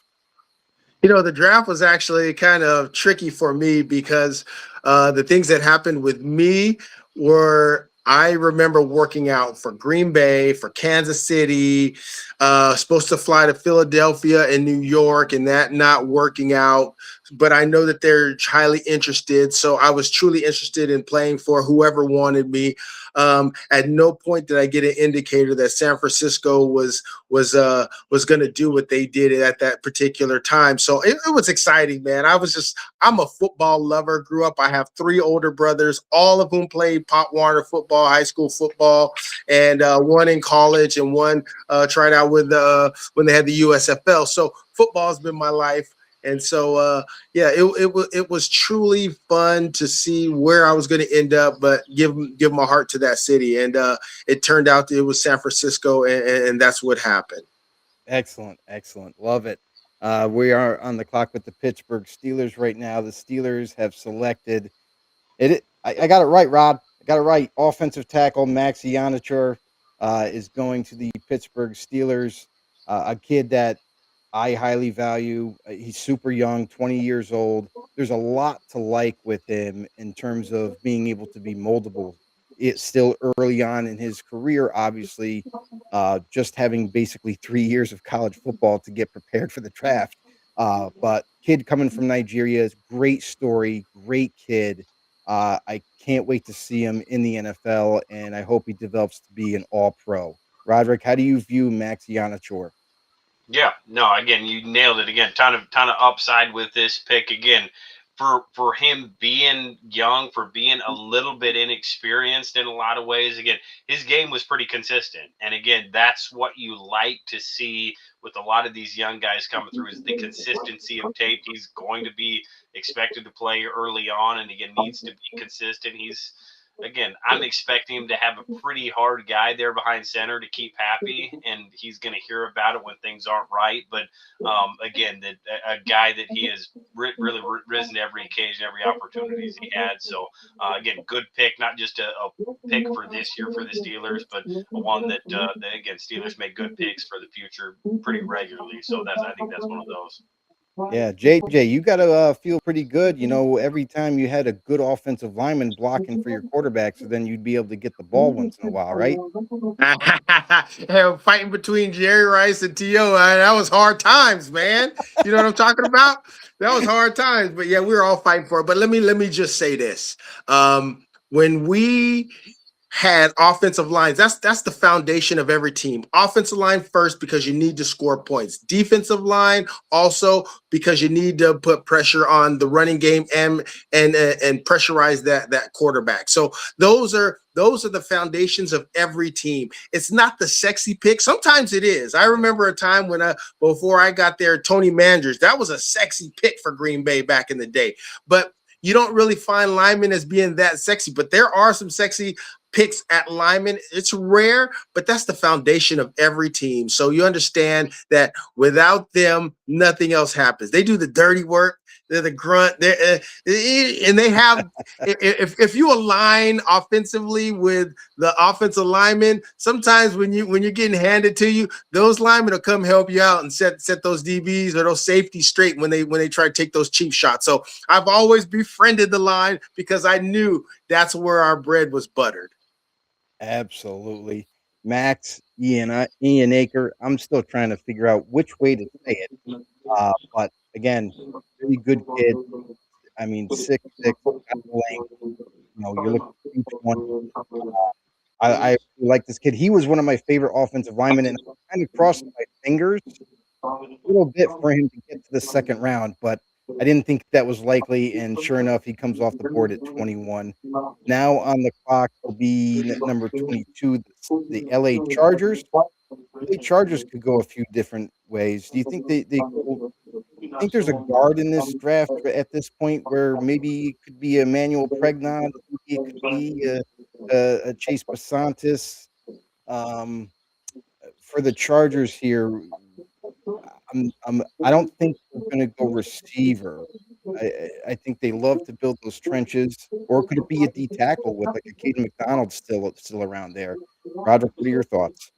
Yeah, no, again, I think there's a couple open. I think they could go back outside, go corner again here as well. I think, Okay. again, Adrian Terrell, I think this is really going to be where we're going to be seeing his name. If you're comfortable with your Mont McCoy's, medicals, I think that's one.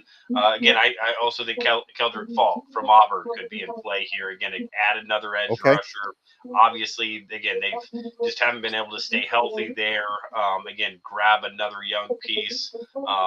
Again, if I'm probably I'm probably circling Falk here is the guy that I would pick. But again, they got some good options here, and if they can keep that O-line healthy, again, one of the better looking O-lines in the preseason, and it all fell apart real quick for them. Right on. JJ, for you played with New England, you played with the 49ers. What are some of the things that you look forward to in the draft when it comes to those teams? Do you still root for those teams, or are you kind of like just a overall NFL fan at this point? I love watching NFL games, and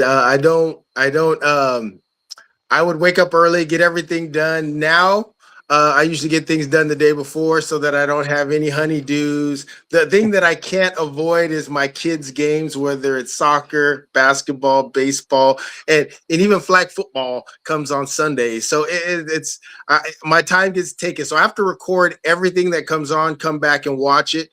But I still love the teams that I played with. I still have an affinity for. My heart still is in San Francisco, but I do look out for Jacksonville. I do look out for New England and wish them the best, especially having played 3/4 of a season with Vrabel. I wish him the best. He was a quality individual when I was there, and I understand that they got there in the first year, but I look out for those teams. I wish them the best, but overall, I love watching the game, especially the teams. Of course, I'm a receiver. I love the efficient passing games and the ingenuity that certain passing attacks have, and they're able to manipulate the defenses much better. It's exciting. Overall, everything is exciting to me.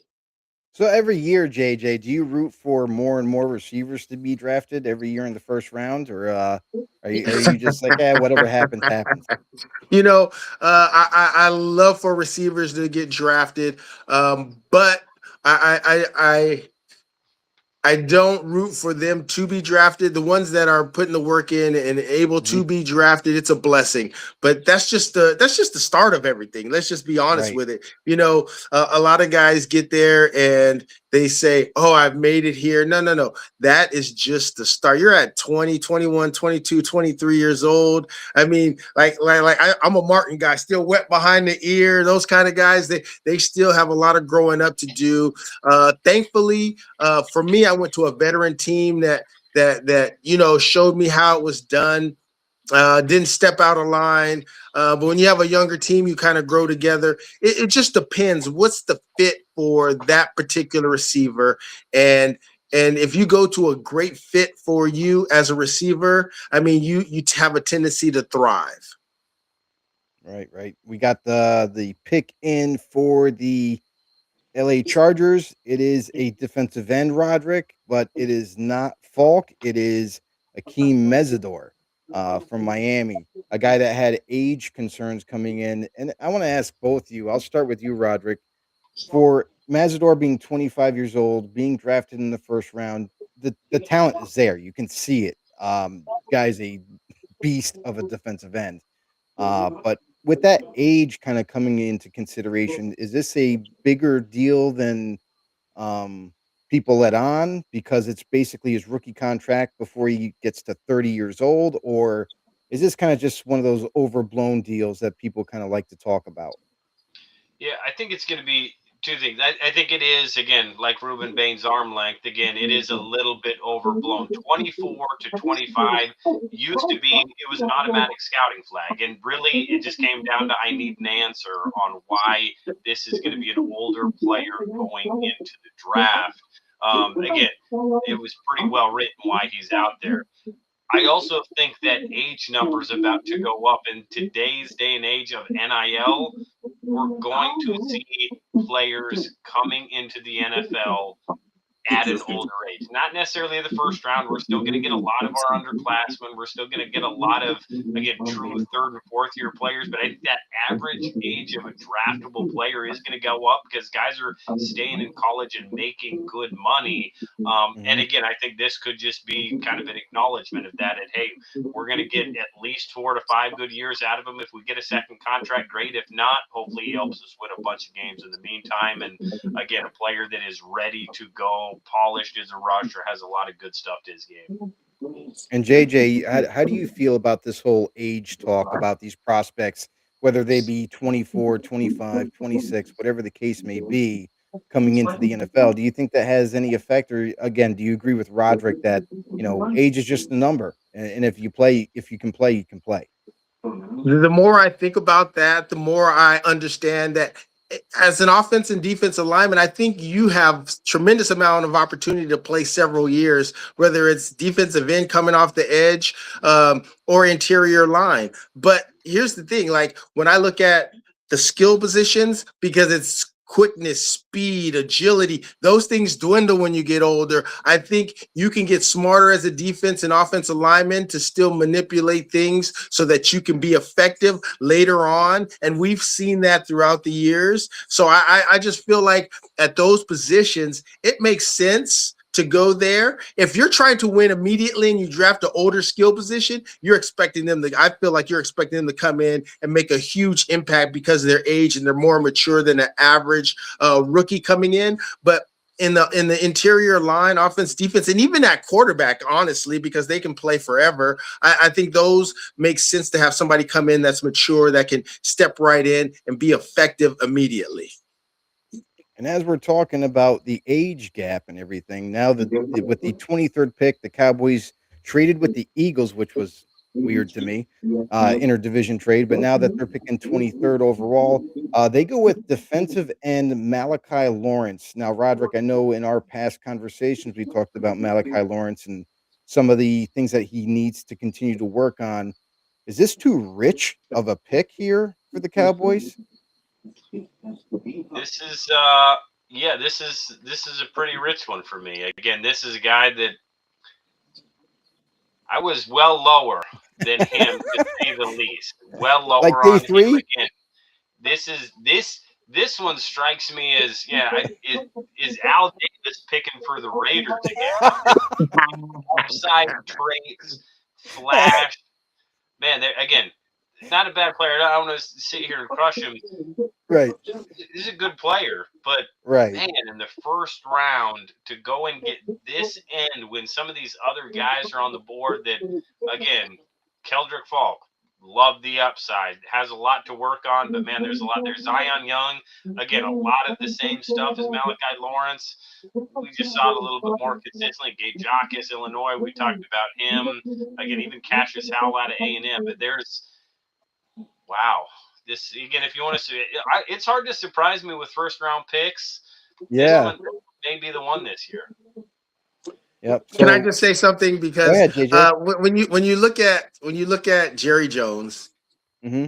he was the mentor. I mean, he was the mentee from Al Davis. You see a lot of similarities where they're more in complete control and they make from top to bottom, they're making all the decisions. So they're the same in that way. They also every preseason they used to play each other. Those two are connected in heart and spirit. And Jerry Jones still has those actions based on Al Davis. And I think Al mentored him in a way, and Jerry really looked up to him. They're making picks they feel like are based on what they think, regardless of what they've heard, regardless of what people said, regardless if there was somebody that they viewed as higher than him. And I'm talking about the experts outside of Dallas.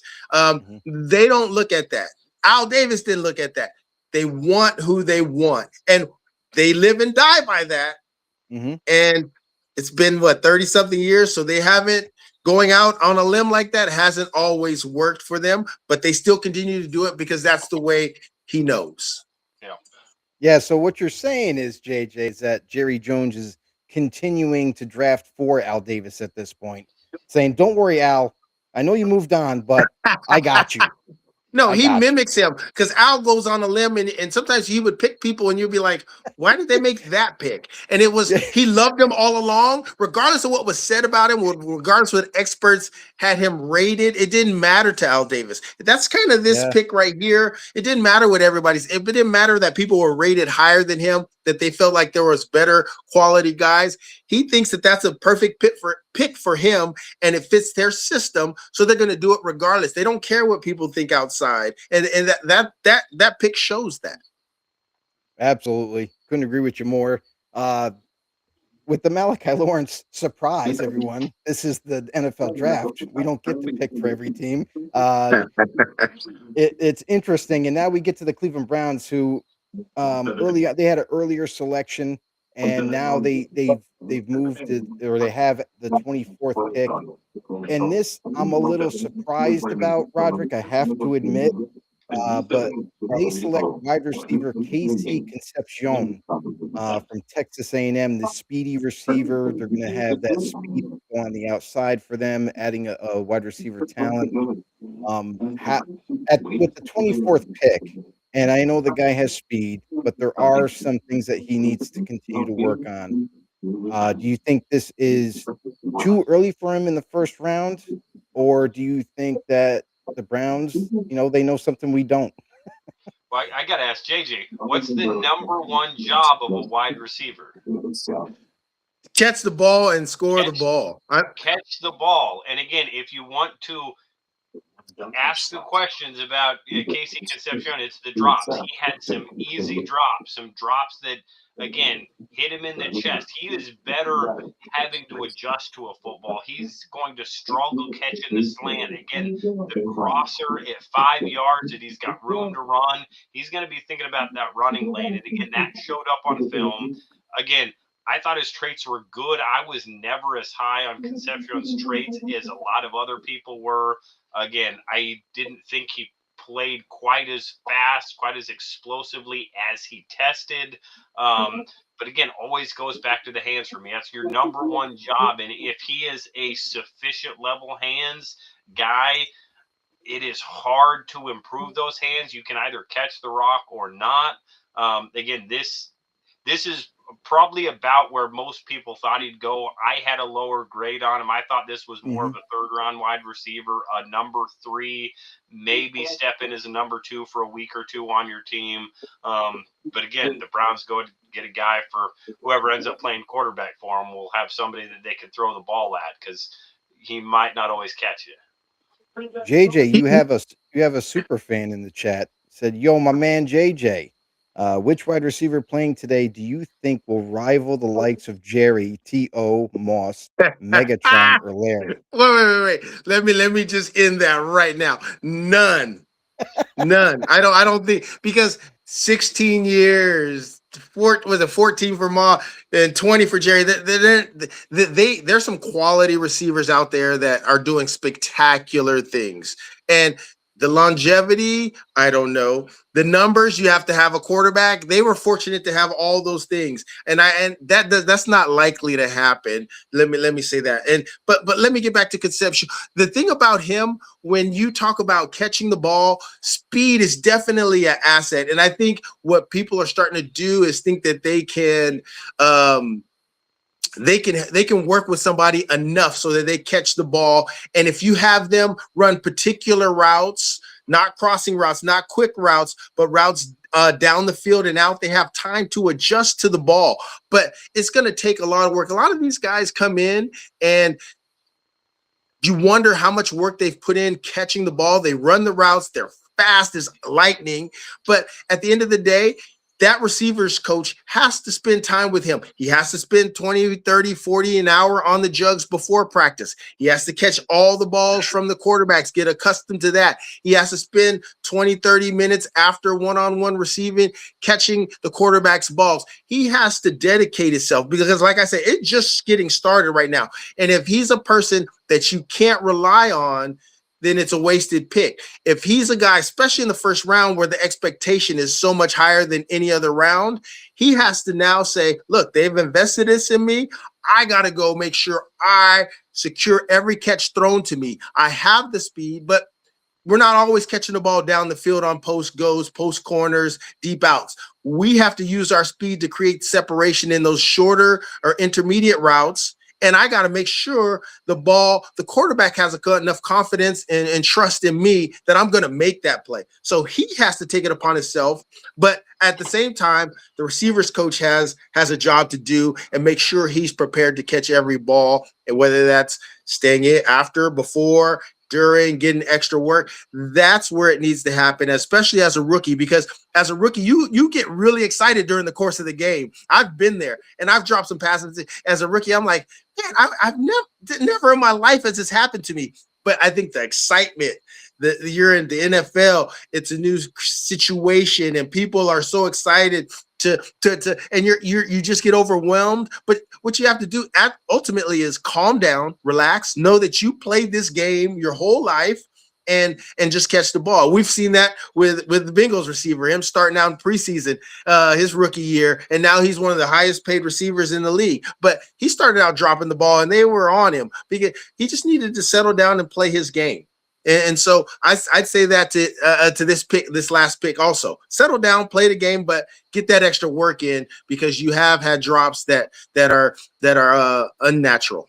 Yeah, and that's I'm glad you brought up the jugs thing because again, it was a conversation we had in the Atlanta draft room. A wide receiver a little bit further down the board that again had a lot of really good traits, and again now that's the always go to, right? Again, let's say, I'm just going to stick him. He's going to catch 50 jugs before practice, 50 jugs after practice, and there was a veteran coach who said, is he going to be sprinting across the field with a DB chasing him every time he catches out of the jugs? Because his point was the jugs are different than catching it in live action. Again, he didn't love the jug. His motto, which again could be true, could not be true. Again, you can either catch it naturally. There's a limit on how much better you're going to get. And again, perhaps we'll find out with Casey what that upside truly is working the jugs. Because again, you nailed it. He's got to calm down. He's got to focus, and he's got to again catch one ball at a time. And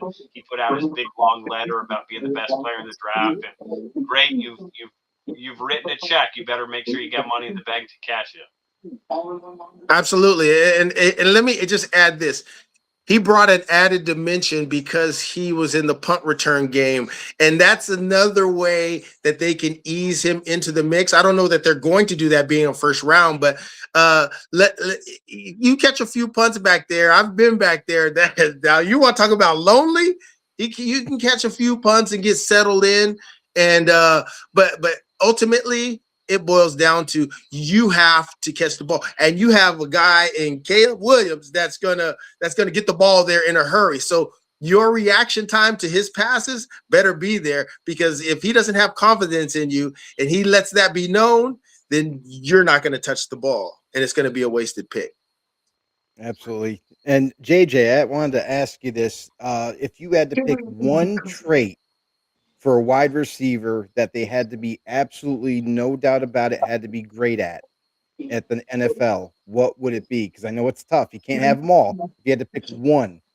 You know, I've seen and I continue to see a lot of receivers that they don't have the vertical speed down the field, but they have the quickness and they can catch the ball.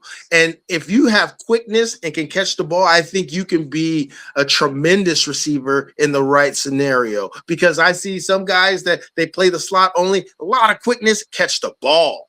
I see a guys outside, they got a lot of quickness, they can wiggle off the line and they can get separation and they can catch the ball. So the quickness, I think, for me is outside of catching the ball, quickness in your movements, whether it's linear or vertical, or side to side. I believe that is a huge issue, and it oftentimes get neglected because it's sexy to be a 4-3, 4-2 guy, but not everybody is that. So I think if you have a lot of quickness and you can catch the ball and separate, I think that you can't replace that. Absolutely can't replace that. But the Bears can make a selection for us at 25 here. They go with safety Dylan Thieneman, strengthening their back end of their defense for the Chicago Bears. Rodrik, what are your thoughts about this player? I know we talked about him before, how possibly he could go a little bit earlier than this, but man, I think the Bears got themselves a win here. Yeah. Again, if you're Chicago, Ryan Poles, you have to be happy about this guy falling to you. Again, not expected probably to be here at 25. You're happy if he is. Again, this is guy that he's just going to be really solid in the back end of that defense. He's going to make sure everybody else is right. Again, he's going to be that back end piece that you can really trust. Again, he's going to make the plays he needs to. For me, he's not the most explosive. He's not going to make a lot of plays, but he's going to, make the plays that come to him. He's not going to go out and seek them. But again, good, solid pick here. Again, this is just a solid winning pick that you're going to need this guy to win in this division. JJ, what was your nemesis when you played wide receiver? Was there a safety that you had a little bit of concern about, or a corner? Or? No, I think that there were just, when we played the Atlanta Falcons, I remember a guy, and he was flashy, but he was actually, I think he was for me, it's a fantastic DB.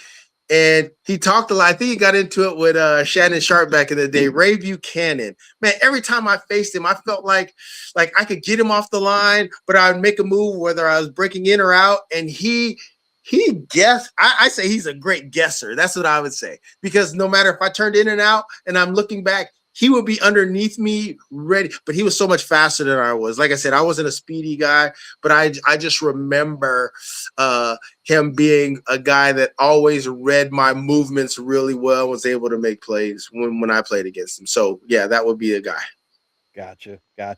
Coming up here, we have the Buffalo Bills that are going to make a selection now. Rodrik, we've talked about D tackles and how early Caleb Banks went. I gotta say, this has got to be the cream of the crop type of pick here for the Buffalo Bills, needing an interior defensive tackle, like a Caden McDonald or someone else that they view that might be this pick. Do you agree with that? They're going to go that same direction, or do you think they'll go a different way?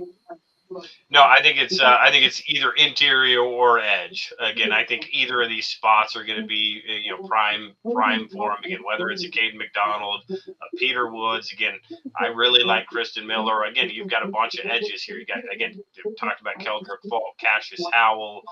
Again, could make some sense here. Again, that I like it a little bit later. Derek Moore would be a fit in that Buffalo defense. Again, it's going to look a little bit different this next year, but again, I think they stay on the D line there somewhere. I stand corrected. A trade just happened. The Texans move up to the Bills selection. So the Texans were picking 28. They move up to 26, where the Bills pick, and the Bills move down to the 28th pick. The Texans are now on the clock. Let's switch roles now and talk about the Texans. Where do we think these guys are going to go? I think we're staying. Honestly, I think we could be talking interior again. I think This could be a spot where, again, Sanford's again. What I'm trying to do is think of why did we need to hop San Francisco? San Francisco needs help on that D line. They could take one of these D linemen. So if I'm hopping San Francisco, it's because I want to make sure I get the guy I want, and I can't wait for San Francisco. So again, I think it probably makes more sense. Again, Houston's got two guys on the edge that are really good. So I think an interior guy with some pass rush ability. Peter Woods makes more sense than Cade McDonald, the way Houston plays that defense. Again, maybe they go somewhere completely different and surprise everybody, but that's who I'd be thinking about just from in terms of, hey, we got to hop San Francisco to grab a guy. So JJ, when you were going to get drafted here, was there a team leading up to your draft process that you had good feelings about that you didn't end up getting taken by, or someone that you kind of were like, I really like that situation better, I might want to, I hope I get drafted by that team type of scenario? There wasn't any team I hoped to get drafted by. Okay. But I assumed that the teams that came and worked me out personally were the Chiefs and Green Bay. And so I assumed that would be a pick that I would go to. The funniest thing is Seattle, Dennis Erickson told my father if he's available. I think that was the 6th, 7th pick, maybe, that they were going to draft me. And my dad's a military guy. You don't tell him anything that just you don't come through with. So I remember sitting at the house on the draft because I honestly I didn't go to the draft because my family couldn't be there. They only allowed 2 people, and I had 3 other brothers that were so instrumental in where I was. So they didn't allow them to go. So I went to the house. I stayed at the house. So I assumed that I was going to get picked by Kansas City or Green Bay, and so the pick came up for Seattle, and they picked Joey Galloway. Joey Galloway, tremendous receiver, by the way. And my dad was furious, and I had to calm my dad down. My dad's a military guy. I calmed him down, and he's a man of his word. And so that went by. And then I assumed when Kansas City and Green Bay came up that I would be there. And when I found out that the 49ers traded up to get me, and I was pleasantly surprised because my brother won.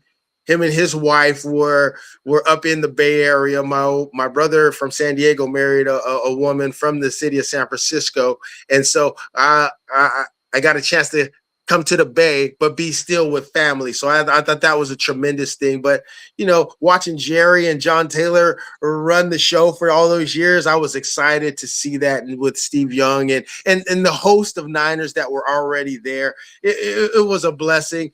You could only learn from the best, and I truly was able to do that. Excellent. We have the Texans now. They've made their pick. It is for guard Kalen Rutledge from Georgia Tech. Rodrik, I'm a fan of Kalen. I didn't know if he was going to be in the first round or not, but this dude is a true mauler to the extreme. A guy that loves to finish you off, even though the whistle's blown. He's just a nasty player. Definitely fits. I feel like definitely fits the Texans to be like that physicality. Rodrik, what do you think about this pick? Yeah, again, makes a ton of sense. Again, you got to protect Stroud. You got to get that offense back clicking again, both in the run game. They've got to. I'm sure they're going to address that running back spot, the running game more in this draft. They may draft a couple more offensive line, but by the time this thing's all done, got to protect the franchise back there in C.J. Stroud. And again, you go and get a guy that's going to be ready to play. Again, you talked about the nasty. Again, coming from Georgia Tech, really well coached. He's going to be ready to play in that outside zone offense. He's probably a little more of a fit for inside zone. But again, when you talk about those requisite traits, this guy would be a sufficient to good level inside zone blocker. What can we do to be a good outside zone blocker? Well, be relentless, nasty, and get after people. That's how you overcome some of those deficiencies you may have. I think that's Kalen Rutledge. And again, you find a way to, again, be really successful in what they're going to do there in Houston. You know, Now we get. Go ahead, the JJ. funniest thing about like when you say he's big and nasty, and then you see the highlights of him being big and nasty, it reminded me a lot of a guy that I had the opportunity to play with, Kevin Gogan. I mean, he Oh was yeah. big and physical and nasty, and after the play, you could see a few jabs to the solar plexus, and it was just like, yeah, I like that. You got to you have to set the tone as an offensive lineman. And they like when you get a big nasty lineman, and we had a lot of them when I was in San Francisco. I loved it. You got to love it because you set the tone for and the tempo of the game. And when you get a guy that's young and already has that mindset, I mean, that's infectious. The line loves it, the coaches love it, the offense loves it, and the defense doesn't love it during practice, but during the game, they absolutely 100% support that. Absolutely love it. And this is the part of the draft where it seems like there's an awful lot more trades that are starting to transpire at the end of the first round. We have yet another trade. The Dolphins go from 30, trade up to 27 with the 49ers. 49ers moving down. Dolphins are now on the clock, and it looks like they made a selection. It's going to be cornerback Chris Johnson from San Diego State. Rodrik, I know that you're a fan of him. I'm a fan of him. How do you view the fit here for the Dolphins?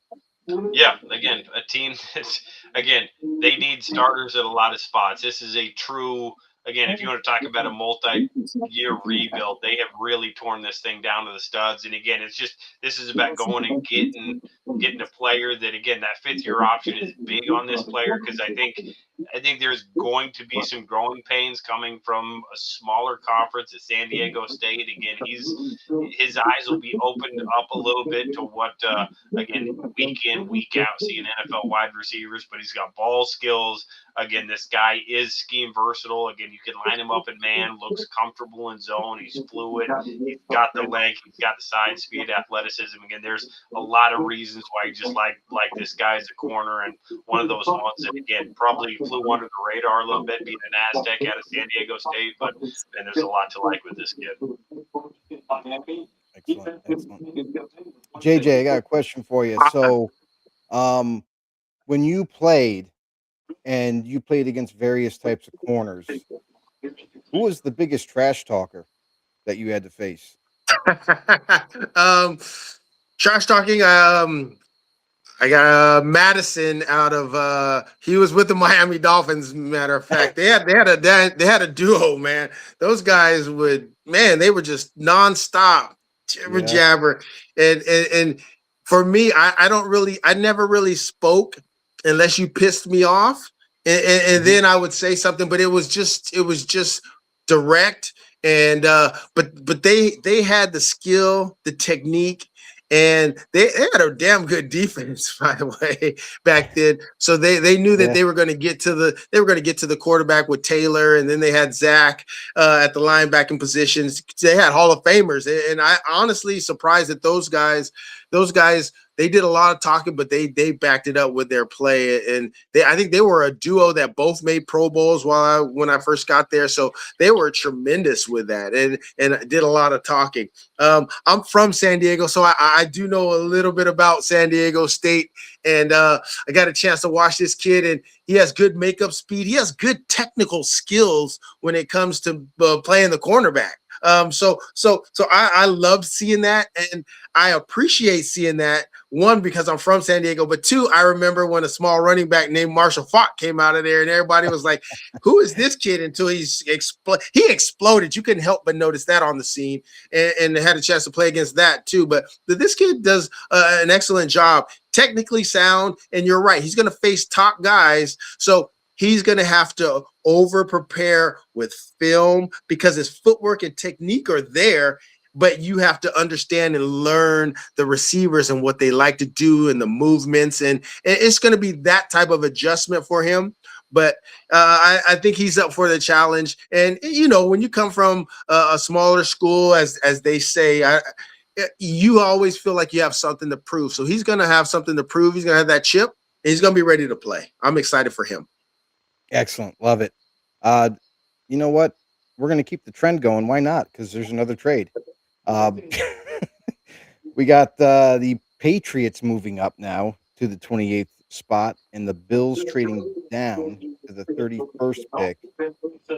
Bills continue to move back. Now that's two separate moves. They've moved back, collecting more picks. Patriots move up to 28. There's obviously a player that they have in mind, and the pick is already in. They didn't waste no time. It is offensive tackle Caleb Lomu. Rodrik, I got to ask you, with all the rumors around Will Campbell at left tackle, and does he have to be kicked in the Just guard? stop. Is Just this a stop. move where Caleb Lomu is going to take over that right tackle position? See what I did No, there? you've now drafted and have your 2 tackles for Drake May. Again, Will Campbell's going to be just fine at left tackle. He is going to grow. He's going to have another year of development. Forget the Super Bowl. Forget what happened in the playoffs. Will Campbell's a good player. You just now have your right tackle of the future. Again, this Patriots team had run out there some guys at tackle that I'm fairly confident they would have felt a lot better about at guard. Again, that had not been a real stable position for them. Again, I think you've now got your 2 guys to protect Drake May, get him comfortable in the pocket again, which was really apparent throughout the playoffs that he was not comfortable in the pocket. Again, you've got 2 big guys on the edges that he's hey, feel good. Sit back there, have a cup of tea, find an open wide receiver.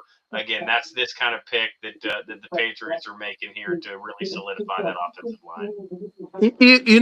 Let me say this. When I hear an offensive line, it's for me, hearing an offensive lineman being selected from Utah, knowing that they've predicated everything off the run with the coach who's now at Michigan, but it's almost like me hearing they drafted a receiver for Ohio State. You know he's going to be ready because that's what they did. They threw the ball, their timing, their routes, their footwork. That's Utah. That's Utah offensive linemen. I think technique-wise, they are always sound. They run the ball, so they're physical. It's a no-brainer. It's a no-brainer when you get a Utah, at least up until this point with the coach leaving. I don't know what you're going to get here moving forward, but when you get a guy that comes from Utah offensive lineman, you know that he's an aggressive guy. He can play the position and he's technically sound. JJ, do you have time to finish out the first round with us, or do you need to take off? You know I can wait to the 49ers pick. You know I can always do that. I'm going to stay here to the 49ers pick, even though I got people barking at me, but I'll do that. All right, cool. So right now we have the Chiefs on the clock. Chiefs have already made their selection that quickly. They knew who they wanted. Rodrik, you talked about this guy a couple different times throughout the first round. He finally goes to the Kansas City Chiefs, and that is Clemson D tackle Peter Woods. Yeah, again, good versatile guy. Again, was a top guy on a lot of boards coming into this year. Again, like that Clemson team, we've talked about it, underachieved. He underachieved. His flashes are top 10, top 15 flashes. The problem was he was really inconsistent. Again, really disappeared in some games. Again, that's the question that the Chiefs answered or tried to get answered. Teams tried to get answered through the draft process was the why. Again, an injury? Was he dealing something off with something off the field? Was he a little bit fat and happy? Probably got paid a little bit there to come back to Greenville. Again, teams had to get comfortable with those answered. But again, at this point, the first round, the Chiefs have hit on some pretty good defensive linemen around the end of the first round, beginning of the second. Again, they're betting on the upside with this one. Again, he's going to fit Spags' defense. He's going to be able to move around. He's going to be able to play inside and outside. Again, that's a good pick right here for the Chiefs. Excellent. Now that brings us to the Texans. The Texans picking 30th here. I got the 49ers. Or 49ers here. I didn't change it. That's what it there, was. right? Yep. 49ers right here. Better be the Just in 49ers. time for JJ to bounce out as soon as the Niners pick. This is fun times. I remember, I was from San Diego. Everything's laid back. I remember Yeah. draft day at the house, had friends over, had family there. We literally hung out. We had a little barbecue and sat and watched the TV. And when I got the call, I just remember this. I got the call and everybody's looking at me. Oh, I'm And sure. I'm just smiling, and this is old school, you know. This is 1995, so it's been a while. But everybody's looking at me. I hang up the phone and I say thank you to Dwight Clark and thank you. I look forward to it. And they said they'd call back with setting up information to go. And I remember hanging up the phone. And I remember they wrote this story because I hung up the phone and everybody was like, "Who are you going to? What team are you going to?" And my brother is a receiver too. My oldest brother's a receiver too. And he said, I said, I'm going to San Francisco.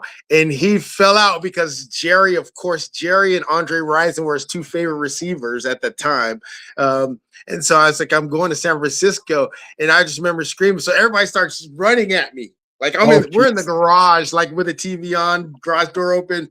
And I just start running away from everybody because I couldn't stop laughing. And I thought I was so excited. And we live. And I almost ran around the whole block with everybody chasing me, trying to give me a hug, but I didn't quite make it that far because I wasn't trying to run that hard. So those are memories that I cherish because I got to spend it with my entire family. I would have loved to have been at the NFL draft, but at that time they only allowed 2, and I needed 5 to come. Oh, wow. That was that small. They only limited Yes, it they only to 2? allowed 2. Yes. And Oh, so wow. that was the reason why I didn't go. So now you look at the draft nowadays, and you got like a whole platoon They in have the everybody there. Like, why could they could have did that before? You know, it's just a restriction. Time always changes everything the way it should be half the time. So we'll see. Gotcha. Well, JJ, I hate to disappoint you, but the 49ers will not be picking in the first round. They have also Oh, a trade. The okay. Niners will be trading down out of the first round. The Jets actually are trading up from pick 33. The Okay. Niners will have the beginning of tomorrow in the second round to Okay. make the selection. But JJ, really do appreciate you hopping on with us, Thank you. sharing some awesome stories about your experiences and everything, and giving your knowledge, breaking down some scouting for us. That was pretty awesome on some of these players. Yeah, I love the sport. I love watching the sport. I love watching every team, but I love the sport. So anytime you guys are able want me on and reach out, yeah, I'm willing to come on. Thank you guys for having me too. This is a fun time, especially for these young men getting ready to explore and we're gonna have some new superstars going forward, and just love watching to see what ends up turning out. Appreciate it, JJ. Super Bowl champion right there, JJ Stokes, everybody. Have a great one, buddy. We'll see you in the next one. Thank you. Appreciate it. And Rodrik, and then there was 2 to finish off the first round here. So with this trade is interesting. So the Jets trade back into the first round, already making 2 selections, now going to make a third in the first round. What do you make of this move here? I'm a little surprised that the Jets moved back in. Yeah, They obviously value somebody. I think it comes down to one of these 2 corners. Again, they make the big Okay. Sauce Gardner trade. Again, get rid of that. Again, either it's McCoy, it's Avion Troll. One of these guys, I think they value enough to say, hey, let's go get that first round corner here. Let's fill it in, and kind of you moved a good one to the Colts, and so you got to find that guy. So they have to be thinking one of those 2 guys, I would think. Absolutely. I think so too. Here's my concern about McCoy though.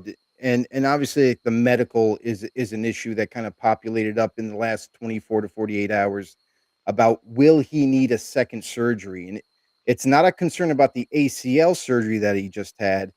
It's more of something that someone has to go in and clean up his knee a little bit more, which will sustain him and push him out yet another year. So you might not see McCoy till 27. And if that's the honest truth and that's a real deal for the medical, do you even see McCoy getting picked in the round, let alone maybe even the second round? If that's the case, I think we see McCoy's name called somewhere on day 3. Again, if there's the issues with McCoy is it's been so long since he's already played competitive football. If you start talking Right. about having another surgery to get it right, that's when you start talking about, is this guy ever going to play again? You're not. Mhm. You're going to be hard pressed to spend a day one or day two pick on that. And again, if all of a sudden that's the case and teams have gotten that through medical rechecks and everything, um, man, it'd be hard. There'd be a lot of teams that just have him off the board. Period. Just can't draft this player knowing that the knee is, even if the knee could, if there's concern that the knee could go this year, he may be Yeah. off the board. Yeah, yeah, and that's why like I'm surprised that McCoy hasn't been selected. But this is where I tend to think that because we're pretty much all the way through the first round, his name hasn't been called yet.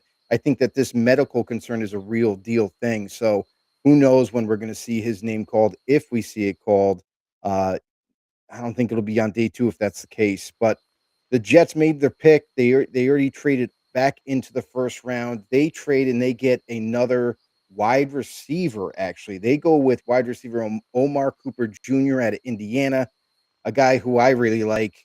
Um, I think he has great route running ability.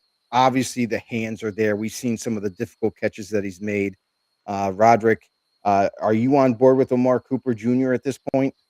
I like the pick. The fit is a little surprising for me, just because again, I think this guy is a similar player to Garrett Wilson.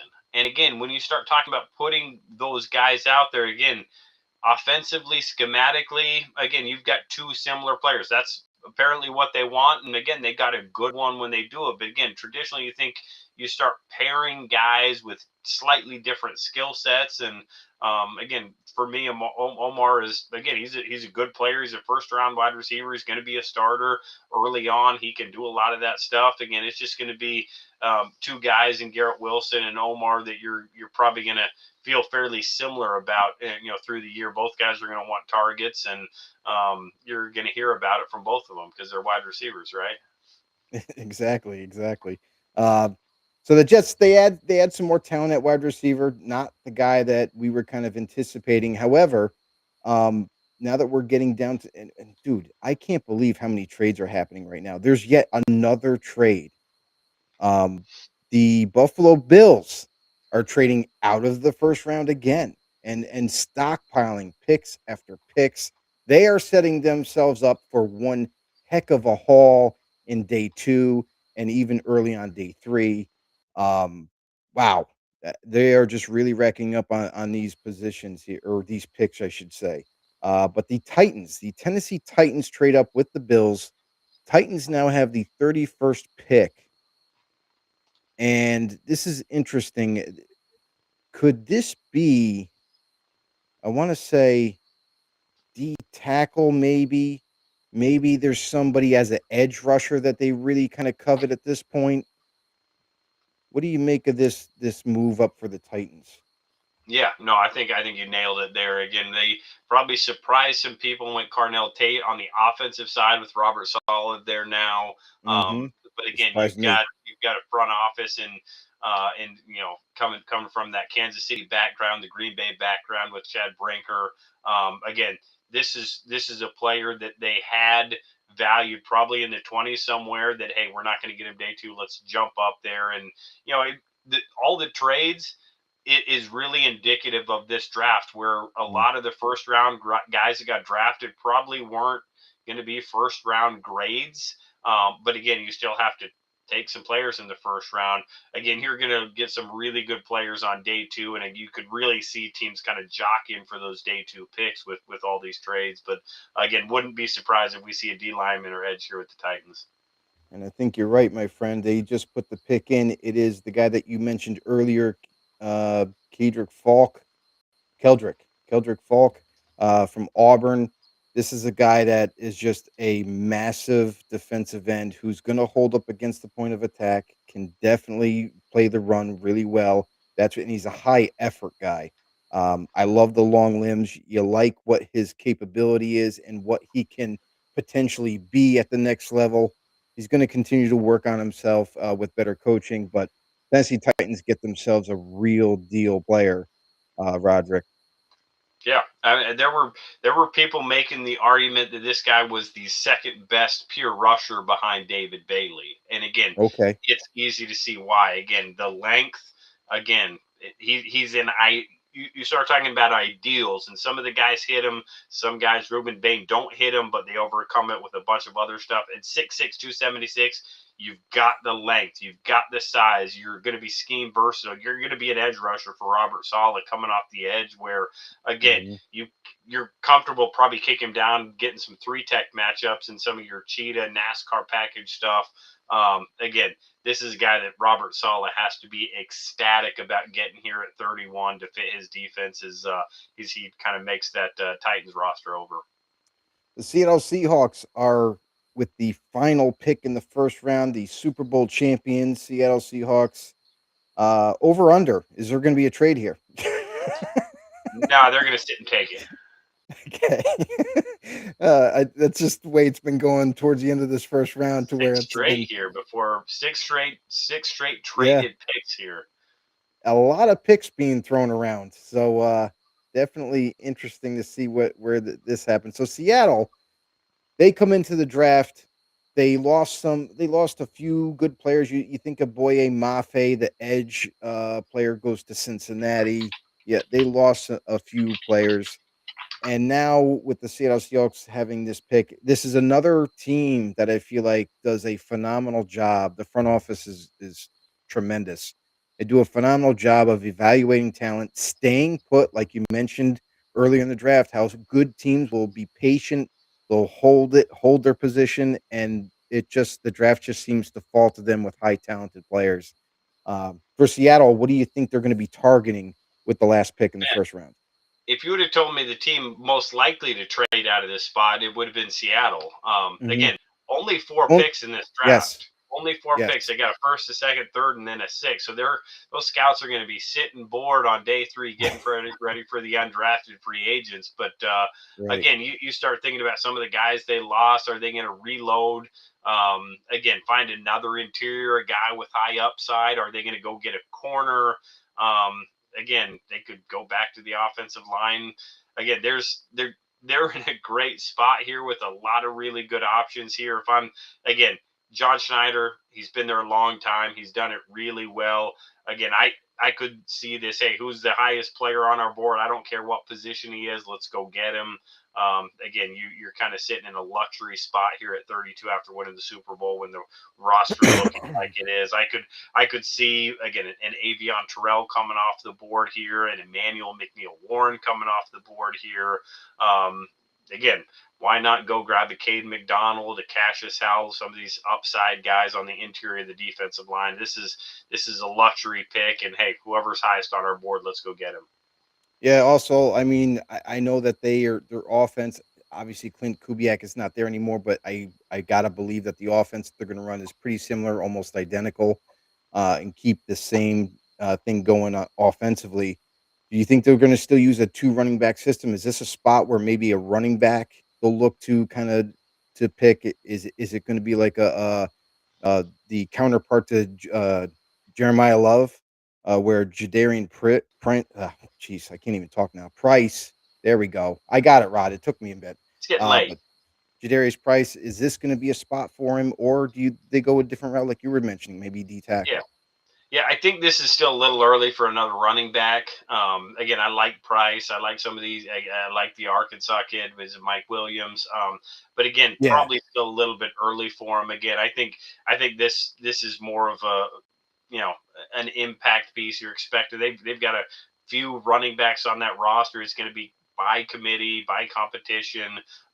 They'll roll a bunch of guys out there and kind of ride the hot hand. So again, I don't think it's going to be running back. I think it's going to be one of these defensive picks that they're probably is happy is still sitting here at 32.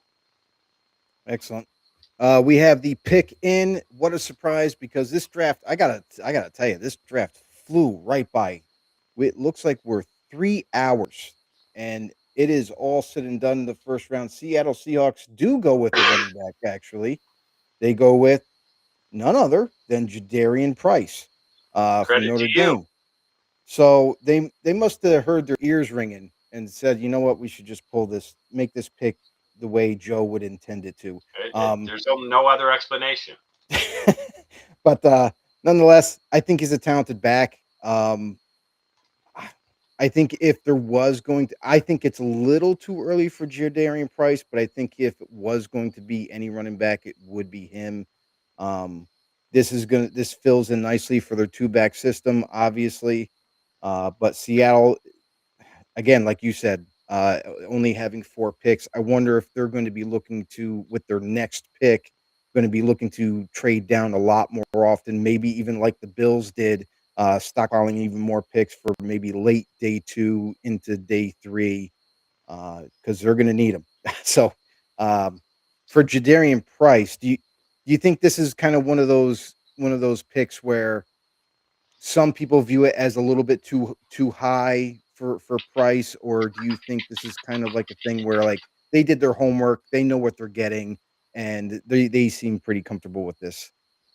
Yeah. Again, John Schneider doesn't pull this card if he's not real comfortable with again adding this running back to the mix. And again, of course, you use your Super Bowl MVP and Kenneth Walker, and you have to get some guys back. Again, Cam Akers is not going to be the answer. You hope that Zach Charbonnet comes back off that knee injury. Again, after that, you've got Cardia Wright, Emmanuel Wilson. You've got some good, solid guys, but this is again. I would not be surprised at all if Jadarian Price is running back 1 going into week 1. And again, it's a player that, again, in a lot of drafts, he may have been running back 1 if his teammate wasn't arguably the best player in this draft. So, Right. Again, people are going to hate the running back pick. It's not a running back, in the first round, but we get 2 this year, both from the same school. How rare is that? So it's again, Seahawks get better.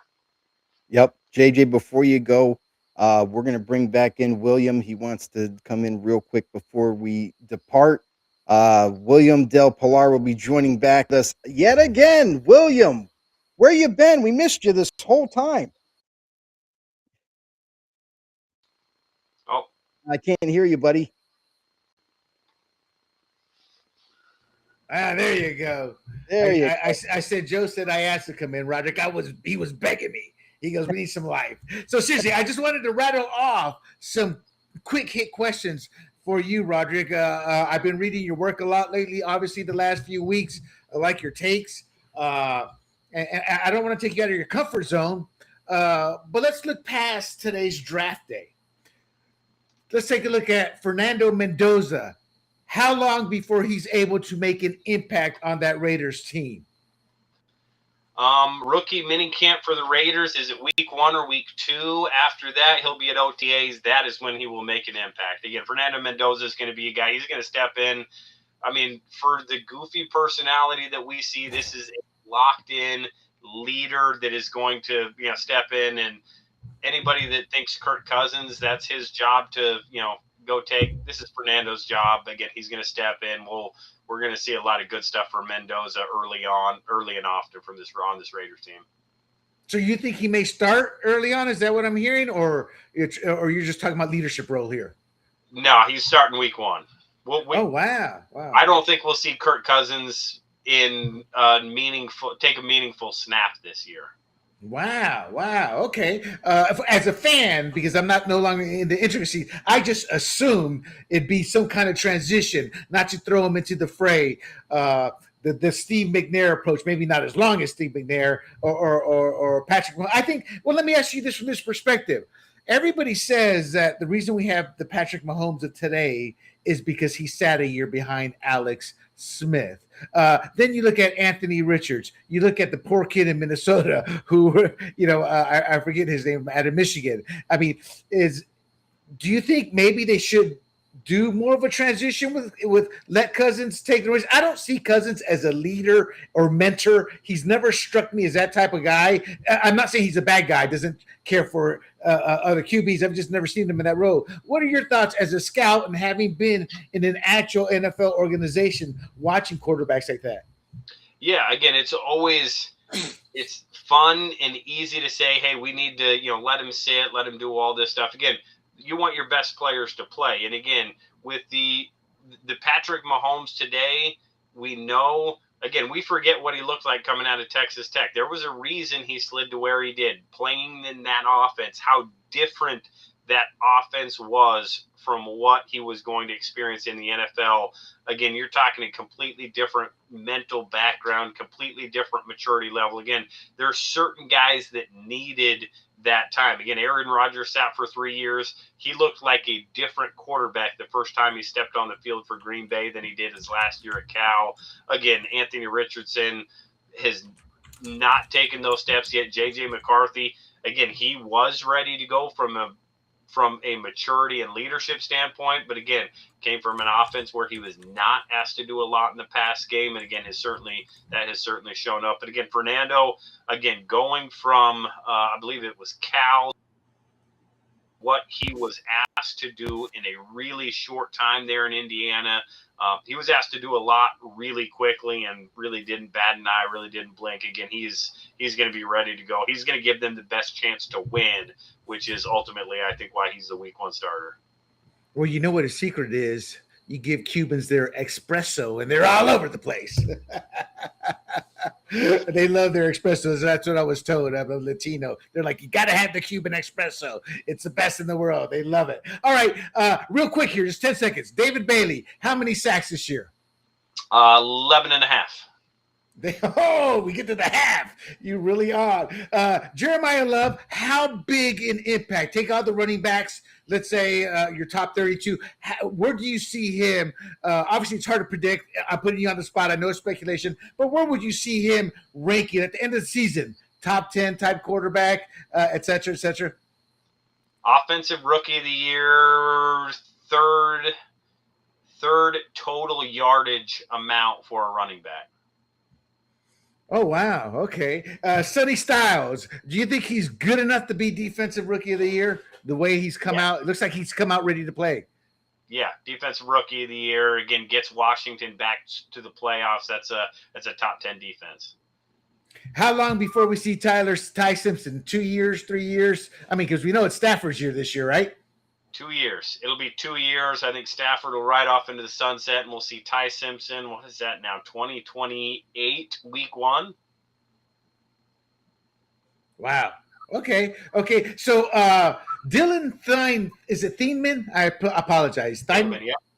Thieneman. Okay. So you had some choice words for the young. No, he didn't have choice words, but you did question that he maybe overperformed at the combine. And my impression was he may not be as good as that film versus his actual game film. You talked about how you see him in certain schemes. Is he really, and this was your question, I think, is I'm not sure if I see him as a first round pick. Your thoughts on him going 25? Yeah, again, I think that's about where, again, my individual grades are always going to be taken from my experiences. I think this is, again, when you start talking that draft process, this is, to me, a starter level player that, again, his mental is going to make him a little bit better than what his on-field game is. His performance at the combine, his testing numbers, I didn't think quite showed up. But again, I think you get a good player. And again, I used to say the same thing about Harrison Smith in Minnesota. And again, he was a really good player for a long time. He always played better than what his traits put on film. Again, that's why Thieneman ends up going at 25. And again, I think ends up being just a really solid, stable piece on the back end of that secondary. And your thoughts on Chris Johnson re-entering the league as a running back? I'm kidding. He probably still run 4.3, so credit to him. I just saw Chris Johnson. I think I've seen like 3 NFL players named Chris Johnson since Chris Johnson left. Out of this first round, what's your biggest surprise? Biggest surprise for me? Oh man, that's a good one. It's got to be Mansour Delane at 6. I kind of thought you'd key in on that one. No, I'm going to go down. I mean, I'm just running through them real quick. It's for me, it's Blake Miller, Clemson tackle going to Detroit where he did. Again, this is a guy. Again, you're pairing a right tackle with the right tackle there. You're pairing a guy that I think I have a lot of athletic questions about him. I think he is more of a back end starter, not a first round player. This is a guy that, again, just creates a lot of questions in Detroit. And again, there's a lot of moving pieces have to happen to make this happen. And again, Brad Holmes has done a great job. Dan Campbell, Blake Miller is the surprise pick of the first round for me. Well, maybe yeah, I guess I can see that there. Now the fantasy in me is coming out a bit. I know you don't play fantasy, you don't know much, or you don't care to know much about it. And much respect to you. I haven't played a fantasy league since I left the industry, but I know what the fans out there want. Kenyon Sadiq, how big an impact will he make with the New York Jets, where all players go to die? Yeah, I mean, who's your quarterback? I mean, that's what it comes down to. If you want to be a successful wideout, tight end, running back, again, you've got to have a quarterback to throw you the rock. So again, I'm little. Again, his good plays are going to be good. I think they're just going to be too far and few in between with whoever they end up playing quarterback for them. Oh, I agree. I can't. You got Geno Smith with the Jets right now at quarterback. So right now. Yeah. And I said that earlier in the draft, Joe. Remember, it's like, I don't care who the player is, who they drafted. They don't have the quarterback to throw them. I can't remember what team we were talking about. Okay. And the best fit that can make the biggest impact from this first round, meaning they hit the team and they hit it with all engines running. Man, it's got to come back to Sonny Styles for this one. Again, yeah, I knew it. What values with his linebackers, how highly I think of Sonny Styles. Again, I think this is just a home run for them at 7.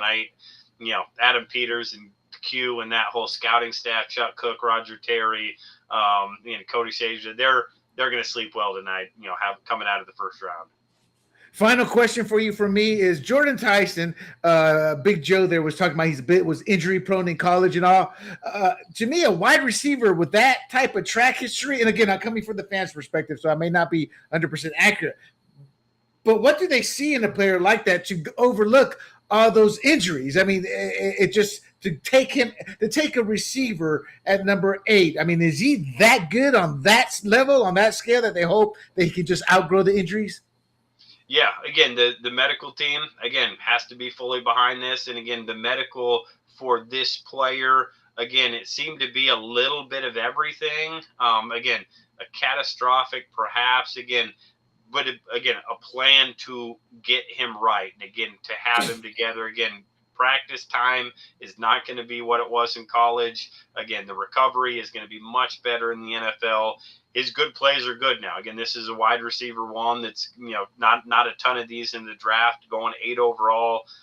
Again, to Kellen Moore's offense. Again, this is a good fit. This is a good pick. Again, again, what some people thought was the best wide receiver in this draft. Again, good player going to a good fit. And the final, I'm sorry, I did have one more question. That freak of a specimen that has never played football. How do you pronounce his name? Uwar Bender, I believe. Bernard. I'm sorry, Uwar Bernard.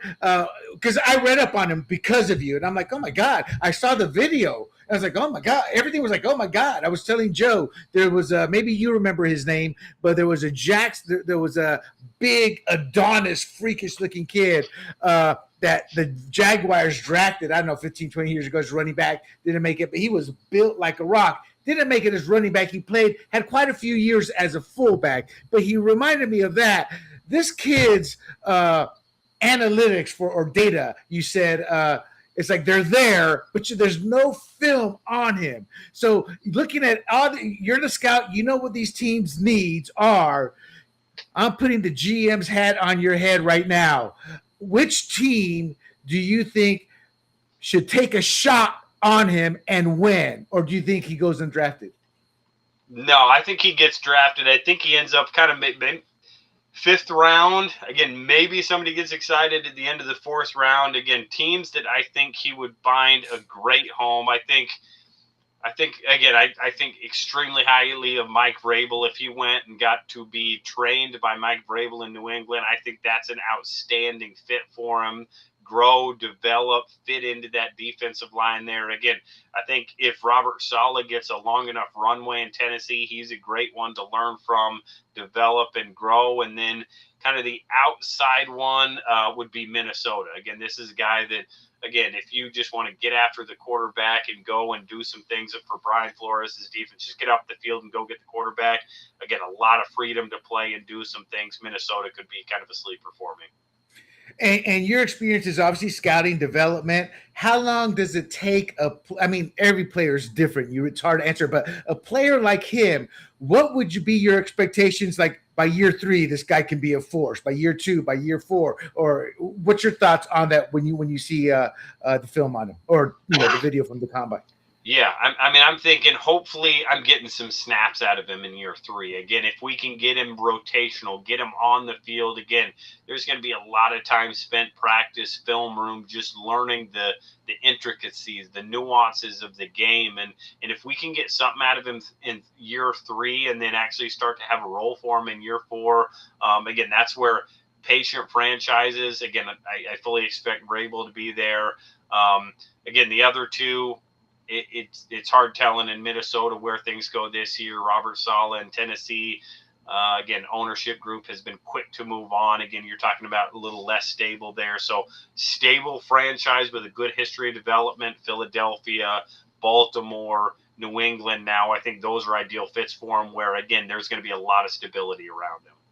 Outstanding. That's all I got, brother. I just wanted to come in with some of these rapid questions, not to take away from you, Big Joe, but it's your show. But Rodrik, I want to thank you, and I want to let the audience know. So I've been.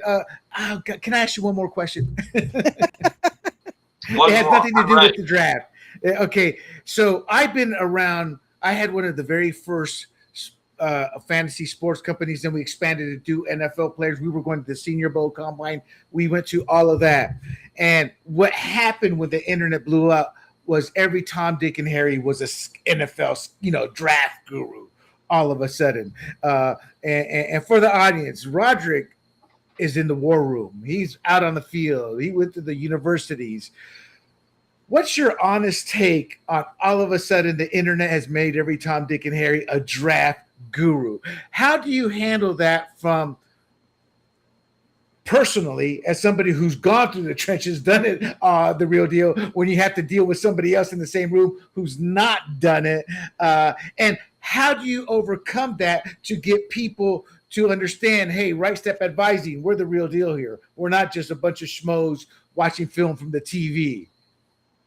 Yeah, I mean, again, what's happened with the draft coverage, with people getting access to film, watching it, it's good for football. Again, it is because of the NFL and it's gotten big, and again, everybody wants to watch it. Everybody wants to write on it. It's good for football in general. It allows me to have a job still advising because, again, there is so much money, so much interest, so much development. So, again, from that standpoint, it's allowed me to continue doing what I'm doing with Right Step Advising, the Scouting the League podcast, everything I'm doing in the football world.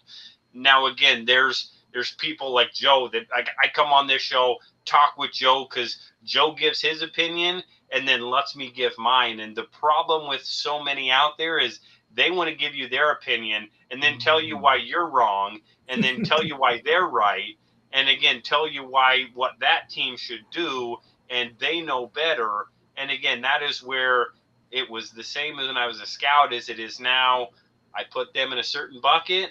Joe goes in a different bucket. Again, it's the people out there that are not willing to have a conversation and just want to tell you that they know better because they watched the movie Draft Day and Jerry Maguire and read a couple books. And again, coming on here and talking about 6 years in the draft room and being on the road for 3 years and, looking at guys like Jeff Okudah and Chase Young and, I mean, just the list goes, Antoine Winfield, the list goes, again, 300 to 400 reports every year, the time in pro, sitting there at the Super Bowl, being on the field, watching, James White cross the goal line, again, shoves a knife right through your heart. But again, the experiences, again, they're just,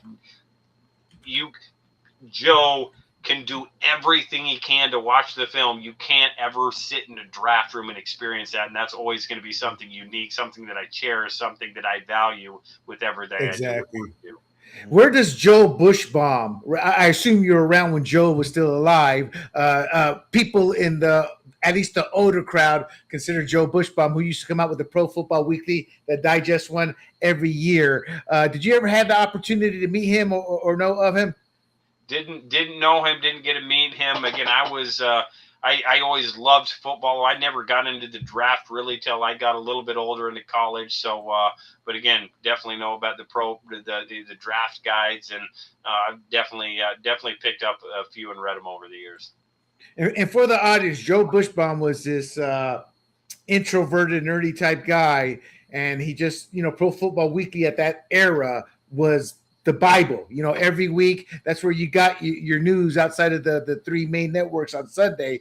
And he became a bit of a legend, and he passed away young. But I think he kind of got that ball rolling for a lot of these draft gurus. But they said that when he passed away, they walked into his apartment, Hub Arkush, and it was just wall-to-wall film. He was able to get the films for years and years. One of the few fans started young that became a legitimate draft guru. But you're right, Rodrik. There's certain things in my industry, being going to all these events. There's when I went to the Senior Bowl, when I went to the Combine, when I went to all these things, it's nothing like the circus it is today. But when I look at all these other fanboys, and I mean nothing negative towards them, I'm like, what you said, I think really hits it. It's that experience you cherish. I was there. I was sitting across the hallway talking to John Clayton or Chris Moore. I opened up to speak to Chris Mortensen once. These are experiences. So I get what you're saying. And it's like, I'll never be able to know what it is to win a Super Bowl ring, So those experiences. I don't think I will either at this point. Never say never, brother. You got the chops, you got the gravitas, and we can always hope and pray for you. Joe, I apologize about coming in and hogging your time. And Rodrik, thank you so much for all the work you've done with us for keeping Joe company there and educating our audience. And I enjoyed checking out your videos, and I truly appreciate all the help you've been to us. Yep. Thanks, Will. All right, guys. Good night. Good night, William.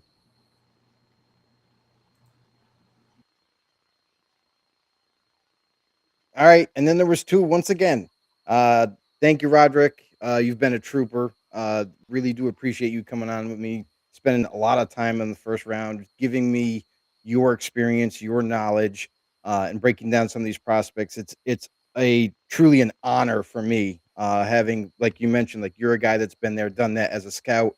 You have certain knowledge that people will never understand or never know behind closed doors with how each team works, how they prepare for the draft.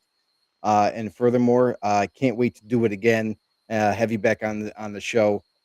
Thank you so much, buddy. Really do appreciate it. Yeah. Listen, for the audience that is going to see the end of this show because it's so long. Thank you guys for hanging around, watching. Definitely comment down below if you have any questions in the future that you want me to kind of forward to Rodrik or anything like that. But Rodrik, founder of Right Step Advising, the guy is still in the inner workings of prospects, getting them prepared for the next big step in their careers. Also, co-host of Scouting the League. I beg you, I implore you, if you love football data, information, knowledge that can be handed down, make sure you check out Scouting the League podcast. It is awesome and in great detail. If you want to know the inner workings of the NFL, this is the guy to get the information from. I'm losing my mind. Rodrik, thank you so much, buddy. I'll see you in the next one. Yep, thanks, Joe. Always enjoy it. Have a good one. There you have it, everybody. We've made it through the first round, and I got to admit, the first round of this draft has been absolutely, it flew by. I understand it went down to 8 minutes, but man, oh man, had 3 hours. 3 hours went by so quick, way faster than I anticipated. But man, it was pick after pick, trade after trade. Some of these big time players now, we see this every year in the draft, how certain talent keeps falling. And this is no exception for this year. there are still some really good football players that are now going to fall into the second round that were initially deemed as first round talent. And can't wait to see next round. Tomorrow night will be the rounds 2 and 3. Tune in, give us your thoughts. How'd we do? Give us a review. Make sure you subscribe on Grumblings Media. Make sure you like and all that good stuff. We'll see you in the next one.